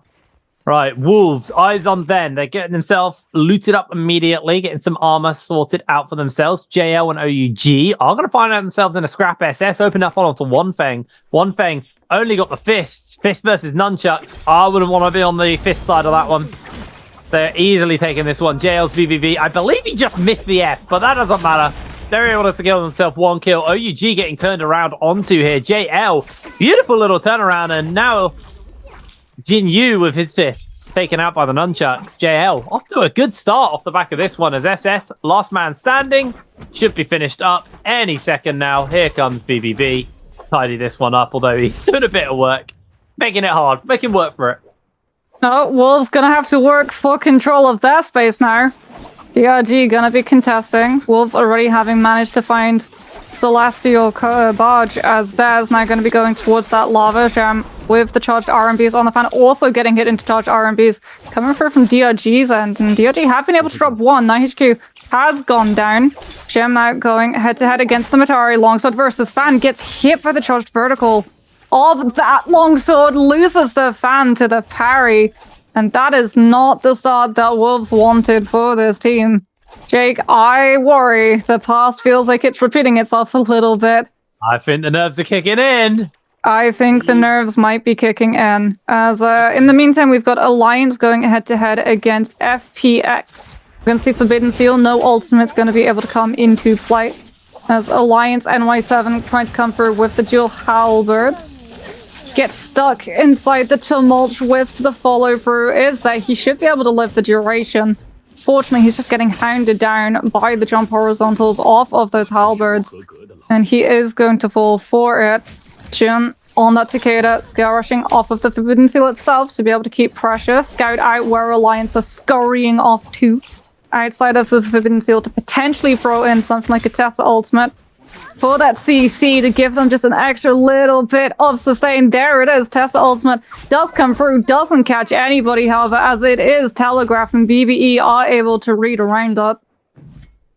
Yes, they are. BBE able to secure themselves the kill. And Alliance, another team who seem to be somewhat struggling, actually. They had a very, very solid start to the day, but all of a sudden things have gone a little bit bad for them. Revenge gonna have to go off and revive.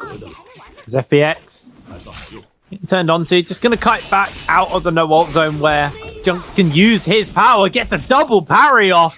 Roishishi losing a lot of HP. Fat Milk also forced to pop the ultimate just to keep them going, and FPX jump back into that no ult zone, just gonna pop the pots and get themselves set up. BBE, are they gonna pressure forwards? Looks like they want to. See where Xiaohu's going. They've got eyes on FBX. Junks moving away. FBX are somewhat scattered though. Xiaohu gets himself staggered. Gonna take a couple of seconds for them to catch up. Now Xinyu being chased down by DRG. OUG started this game by getting taken out. It looks like it's just going to continue to be a pretty rough one for them off the back of it. They are looking for a turnaround. Dong9 gets a bit of damage off on to them. Xingyu going low, just been kept up, luckily, in his favor.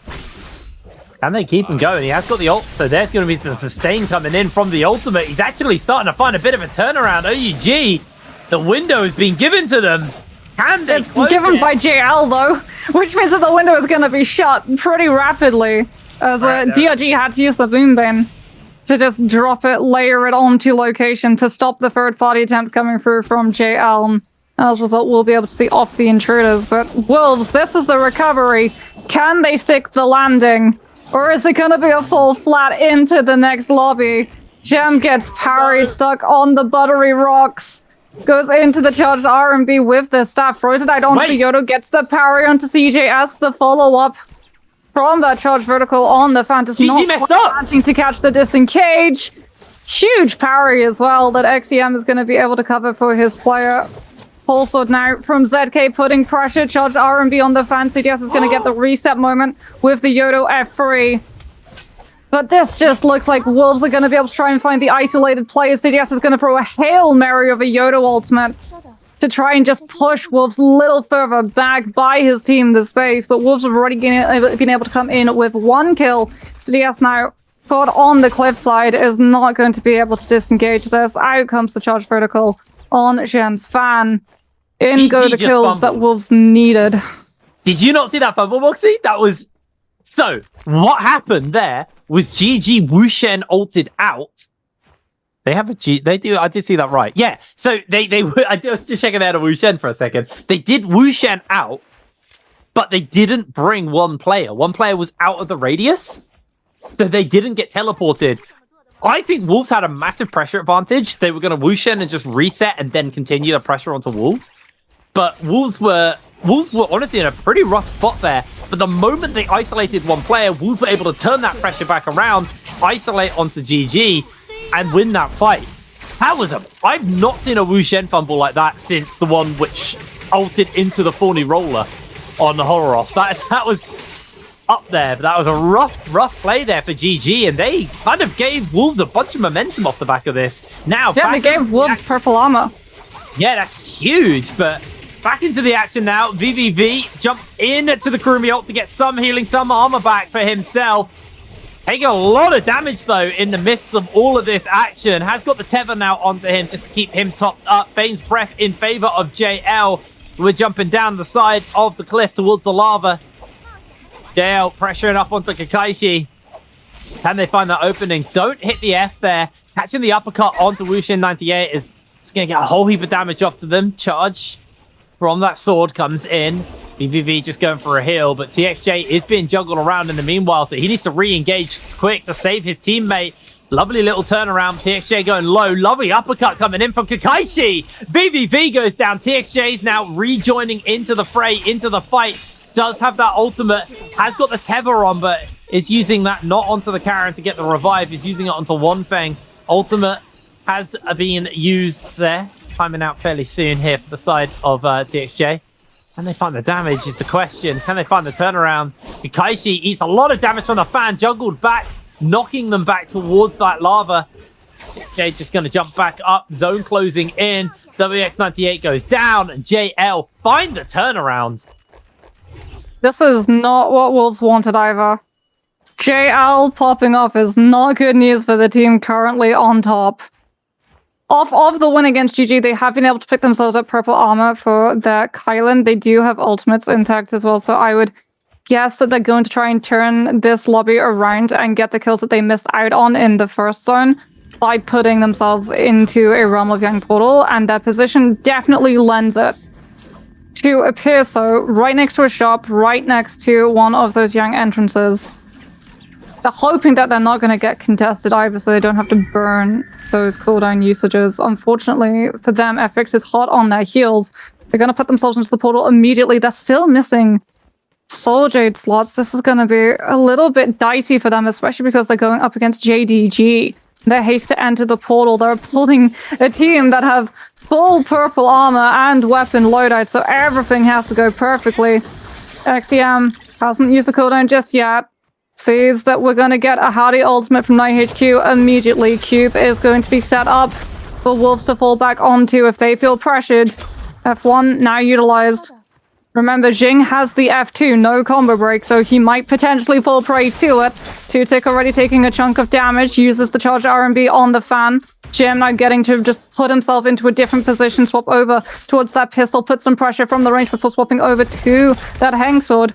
Hasn't pulled the Kylan ultimate just yet. Instead, unfortunately, gets hit into the uppercut extension off of the jump horizontal from that spear. Kylan ultimate now comes on through from JDG. Wolf's going to be following up with their second. Dodges the first slash through. Tries to find the full hit. Both of these Kylans not really wanting to use their entire duration of the ultimate, putting pressure on the other, needing to find an opening for their team. And Gem is going to be able to find the pressure, putting it onto all of the sustain available. Force now from the other side of JDG. XEM catching Jing before he can cling himself onto that pillar. As it is just going to be full pressure. Night HQ and Gem both trying to get the kill to stick onto this Kylan. Not able to peel for that zip. Not able to keep the Hardy alive once the zip has fallen. Huge horizontal prio into uppercut confirmation coming on through from the Kylan, but it's just not enough. JDG will be able to recover and see themselves the winner, and Wolves, rough start, rough middle patch. It's going to be a really bad recovery for this team. That was almost the turnaround, but now we're looking at Balor versus FPXU. Ultimate now timed out. Does get a lovely parry onto Junks. Finishes him up beautifully off the back of that one. And that is just a nice little tidy up there from Balor to grab themselves some goodies. But yeah, going back to Wolves, I think they just kind of misplayed on the Kylan. They weren't really using that ult effectively. The first couple of dashes were on another Kylan and not on the kind of group and dealing with everyone else. It felt like a very scattered fight, and I think this is what we see Wolves do when they get into a position where they're pressured, is when they're not feeling that pressure, they seem very collected as a group. But when they're feeling that pressure, when the heat is on, they kind of almost just instinctually go off and do their own thing. And it wasn't a fight where all three players were fighting at the same time. It was 2 sets of 2 and then 1 set of 1 fighting inside that realm of Yang. As here we are on Wolves, 3 minutes, get themselves some kills under their belt. Luckily, they will still keep all their armor and stuff, so they'll have some pretty good setups for this fight. They just need to actually utilize that. They need to find a team that's not going to third party, is the problem. They're already down to 3 minutes as well, by like having to spend this time just rotating around, trying to scout not just where the players are, but a composition that they actually want to take a fight against. As GG is going to be patrolling the area, trying to get the most usage out of their Mystic Might. JDG with the Vermilion Birds Might having 1 against Wolves. Going to be taking a little bit of downtime, just grabbing some resources. Going through the higher loot to area, understanding that if they do get challenged for that space, they have the advantages. KLA just gets caught. That's going to be Vermilion Birds Might flipped off of their backs by FPX. Potentially running into a fight against JL. Also got a couple of players still in Spirit Form. It looks actually like KLA have players still in Spirit Form, so one of their players revived out of sync with the rest of their teammates, was then jumped, palmed the team like, hey, it's not great to try and revive her. Just hold off a little bit longer, is now out of Spirit Form. Wolves are on the hunt. I think they finally found a team. Can they find the recovery, or are we going to go another game? ASC have all of their ultimates available to them, unfortunately. They got a minute 30. They need to just engage onto ASC.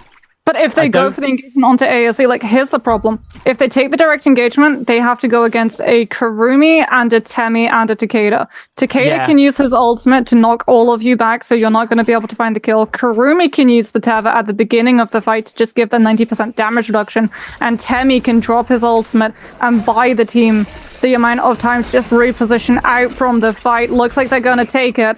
Gem, understanding there's no time to hold ultimates. They just have to go and play aggressive. The problem is that this Kylan ultimate is not going to be able to move freely when the Temi ultimate comes through from ASE. If ASE have it available. As Corki is now just being picked. They're pressuring the Kurumi to force the ultimate. The second that the ultimate has been forced, the Kurumi now uses the Teva, but the Teva has already been broken. The 90% damage reduction going to start to abate. The Smolch ultimate comes on through, but the damage has been done. It's so late in the fight. Wolves have already been able to find a kill onto Lemon. Huge parry comes through from Corki. Smolch Wisp looks to try and punish some of the players from Wolves if they hold the forward position, but Gem with the charge vertical on that fan will be able to clean up HQ, aiding with the fist blades. I'm not sure. At the start of the fight, did ASE have the Temi ultimate charged, or did it come through halfway? I don't think it ever got fired, to be honest. It did get used, but it was too late. Lemon had already gone down. Which honestly makes me think that ASE did not have the Tumult ultimate available when the fight began. Yeah, I think they were caught off guard by the engage. It was a desperation engage, but that was the Wolves we know. A Wolves who, by the way, GG are gone.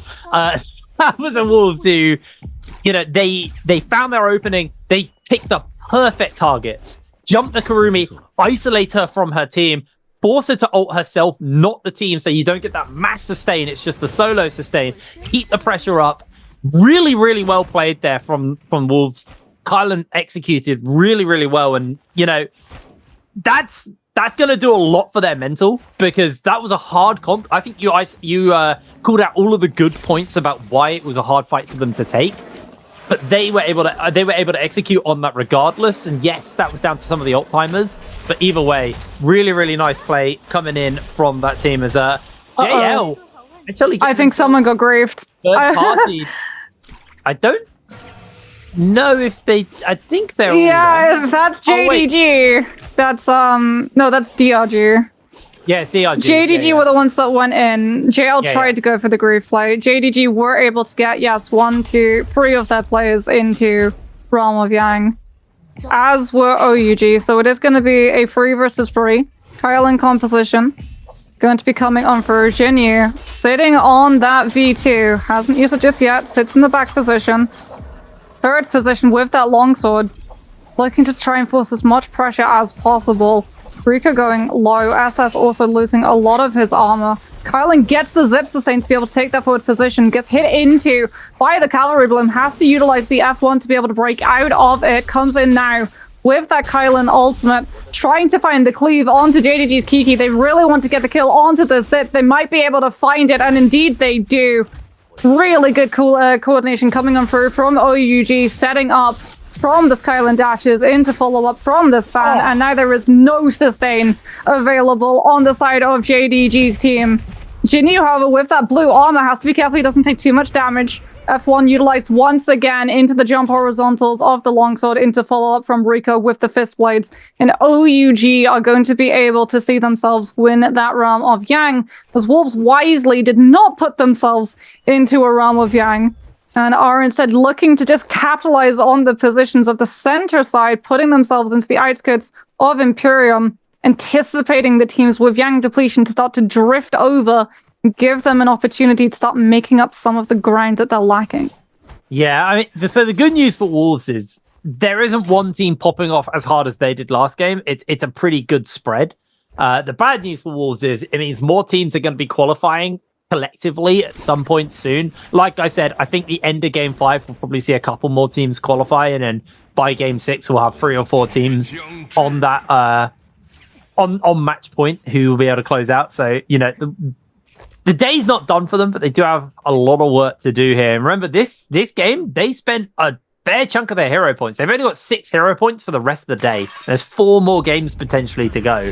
So they are painted into a bit of a corner off the back of that one. But there's still plenty of players, plenty of teams left for them to farm some kills off and close that distance between them and the guys at the top of this particular game. Those are Balder and JDG, although JDG are running around with the Realm of Yang debuff. So Wolves are going to be grateful for that. Although, to be fair, Wolves did also have the debuff and they made a miracle comeback off the back of it.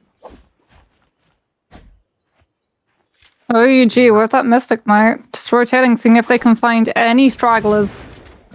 Any players that have tried to just move away from Imperium, put themselves out of the attention of all of the strong teams in the area. Haven't been able to find anything just yet. So they might be running into Wolves, because last we saw from Wolves, they weren't going center of Imperium, they were heading towards the outer skirts. You can see, like, JDG, like, they just have 3 players, and they're looking for anyone that they can find right now. And they find it is the question. That is going to give them a kill. Any team that is a little bit behind, they don't want to go Imperium. They know that there's going to be multiple teams in Imperium, but unfortunately for them, they have to bite the bullet. We're going to clear it even longer just to see whether or not we're going to be able to run into any players around as of speak. But there's just absolutely nothing. It's a ghost town. There's 30 people on the map. Oh, there we go. Alliance have been spotted. We saw a hint of a nameplate. The problem is, we saw the name pop up. I'm not sure if JDG saw Alliance, as you would have to have the eyes of an eagle to be able to see those pixels. There is a bounty as well, or a variant challenger scroll coming on through. JDG are in the vicinity of OUG, but OUG are about to lose Mystic Might, which means that they're probably not going to have the confidence of trying to take some of these fights. As really, unfortunately, JDG must be down to about a minute left. OUG now going to be putting themselves into the invisibility bush. They know that they managed to knock a team out of Realm of Yang. They know that the team is running around with Yang depletion. They also know that, hey, no kills have come through, so that team with Yang depletion must have to take a fight now with 2 minutes remaining. And as a result, they're going to be playing it incredibly quietly until they can get an opportunity to go in for the third party that JDG are forced into having to take a fight with. It's going to be an opener off of that Kylan F1. Forces the Zai F3. Harumi Tava comes out. Lovely jump parry from Jing to be able to get the Nezhal's follow-up, and then it's going to immediately be followed up as well by Tutik with the Cavalry Bloom. However, the Dragon's Roar is the star of the show, and as a result, JDG are forced to about turn as BBE show up for the third party. Looks like everyone's starting to collapse in. Your prediction was right. The third party coming in. Roy Shishi finds himself in danger. They've only been able to cleanse a single member so far. And now it's getting very heated. Jin counts himself pinned in a corner. DRG are going to be able to capitalize on that with a fan and secure themselves the kill. And people are starting to drop. Tutik next up to go down. Wolves find themselves in a scrap here versus OUG, although NHK uses a lot of HP, so they might just have to back off the back of this. Don't really want to take it, but OUG getting pretty aggressive right now. Does look like Wolves have been able to disengage. It's very much that waiting game for them. Getting a bit more healing out from the Zip. Nice thing, the Zip will reduce your need for the for pots and consumables. It looks like Wolves just going to call it off for the moment. They are playing a very slow and steady game right now. Very slow and steady. Kind of have to, is the thing.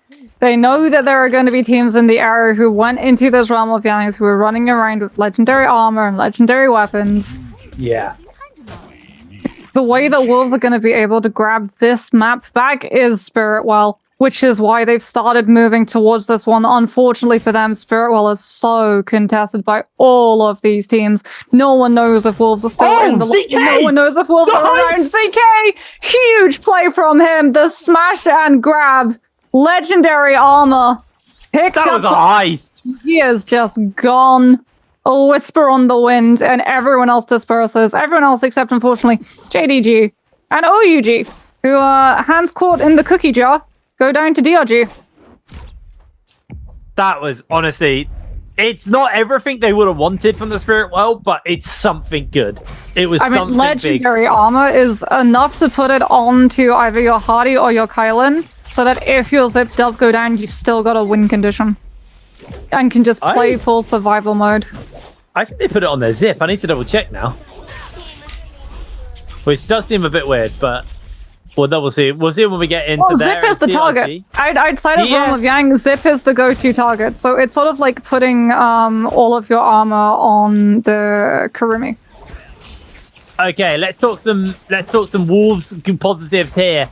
We've seen JDG with 10 kills knocked out of the game. So Wolves have an advantage to play with. They get the grapple. They may just look for the kill off the back of this one. Xiaohu trying to make a breakaway. Can they actually get that space? Wolves are just being relentless. That's going to force the Kurumi ultimate out from them. The rest of the team are diving into the middle of this play. Wolves are just going to back and peel away from the Kurumi ult as FPX continue to keep the pressure up onto them. ZK finds himself a little bit isolated. Needs to reconnect with the rest of the team. Zem being chased down in the middle of all of this as well. There's a Bane's Breath on top. It's starting to get a little bit too dicey here for Wolves. Looks like he's rejoined with ZK. At Night HQ as well. Back in the business. Wolves trying to get a couple of early kills put together. Trying to pull this game back for themselves. Get that momentum back in their favor. Almost get themselves in a bit of a dicey situation. They have to be careful that they don't overgreed. Like, you can tell that they're feeling that pressure, that they want to try and go for more kills because they know they're behind the rest of the lobby. They just have to play patient. Keep all of their players alive. Try and just play the long con. HQ still in blue armor as well, so they're having to play much more passively and really disguise the fact that one of them is a blueberry at the moment, because you can see the armor. You can't see the weapon that everyone's on, but you can see the armor that they're on. The second you see a blue, that's the team that you're turning on to. Wolves now looking to turn on to the players a little bit too late on those rotations away from the zone, push them against the corner to heat into all of that corruption tick damage. But unfortunately for them, they're just not able to hold their ground and keep up the fight. Spirit Well is going to be contested now, and they prioritized getting into a position to find those kills on those teams rotating. They're not there to be able to put pressure on the Spirit Well. As a result, no team has been able to cap it just yet. Bowder in one of the best positions. Wolves now starting to make a play for it off of these charged verticals on the fan, as well as charged RMBs coming through from those dual halberds, but KLA are just so stalwart. They're so stubborn. They're not giving Wolves this one for free. And it's going to become an absolute scrap, and Wolves just don't have the loot to be able to hold their ground. Every single team in the area has so much better sustain than Wolves right now. Gem, an absolute sliver of health, has to pop the Kylan ultimate to reposition and give himself an additional least on life. Goes right back in. Wolves taking advantage of the Kylan ultimate, trying to put themselves into a position where they're going to be able to cap that Spirit Well and get these ultimates back as quickly as they possibly can. Tesla ultimate is going to come through. Jam gets caught out by it. He tried a frame dodge, but he's not able to. There's no follow-up, though, to punish the Kylan's misplay. And Wolves are still trying to get the Spirit Well. And they do. They grab it. Spirit Well goes to Wolves. They've got their ultimates back. Jake, they can make the turnaround.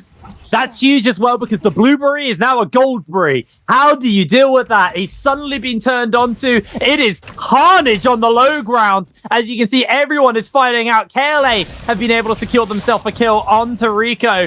Zem, ultimate back in his pocket. Like you said, they've got that reinvestment. It was worth the price that Wolves paid. The risk has come through, and now they need to stamp it down. They need to convince us why they took the last two games, why they have been on fire. They have been hit by the Tessa Sun, so they need to spread away, gather their thoughts, but in comes Junks for the turnaround. He's not able to really get too much of a follow-up. A lot of damage is coming in, but the zip healing is there to keep Wolves alive. Zem can't find that opening yet. They find himself pinned on multiple fronts. Ultimate still available to him. Hasn't used that Kylan ult yet. Zem just waiting for the opportunity. They go onto the low ground, open up onto another team. SS low HP, but they're not going to see him. They're not going to jump him. Wolves holding their O for now. 6 kills is what they have. They need to get more. They got to make the work. They got to make this work out for them. 2 minutes left on this game. No clear leader right now. Everyone is relatively close to one another. Wolves playing the high ground here, as it looks like Baldur's U finds himself caught for a second, but does get opened up onto here. VVV is going to be the person he skirmishes against. Decides he doesn't want to do that one and is going to step away. 1 minute 40 left on this timer. Wolves playing the high ground. They're waiting for the perfect opportunity to unleash their Kylan, to put as many kills together as possible. Zem here has actually dropped down from that aerial dance, and he finds himself in a little bit of danger. Here he goes, popping in with the ultimate. Wolves are going to start this one up. They've secured one. They go for another. Wolves now suddenly jumping all the way up to 8 kills, making it work for them. Low HP though. Zem needs to heal. Ultimate now on cooldown. That's another kill for Wolves, jumping them up to 9. Bowder is able to secure a kill onto KLA. This is going to be an unbelievably tight game. Wolves are doing everything in their power to make this work for them. Zhao, who finds himself in danger. ZK in the middle of an action, all of the action for the moment. Alliance blinking health bars. Stun hits onto multiple people. Zem stunned outside the zone. Loses so much HP off the back of this one. He needs to get himself a soul bloom. He's parried. Loses his fan. It's somehow back in the game. Wolves! I think they just did it. And anything could happen. Congratulations, the first bi-weekly final of the TRIOS game this season. They are Wolves!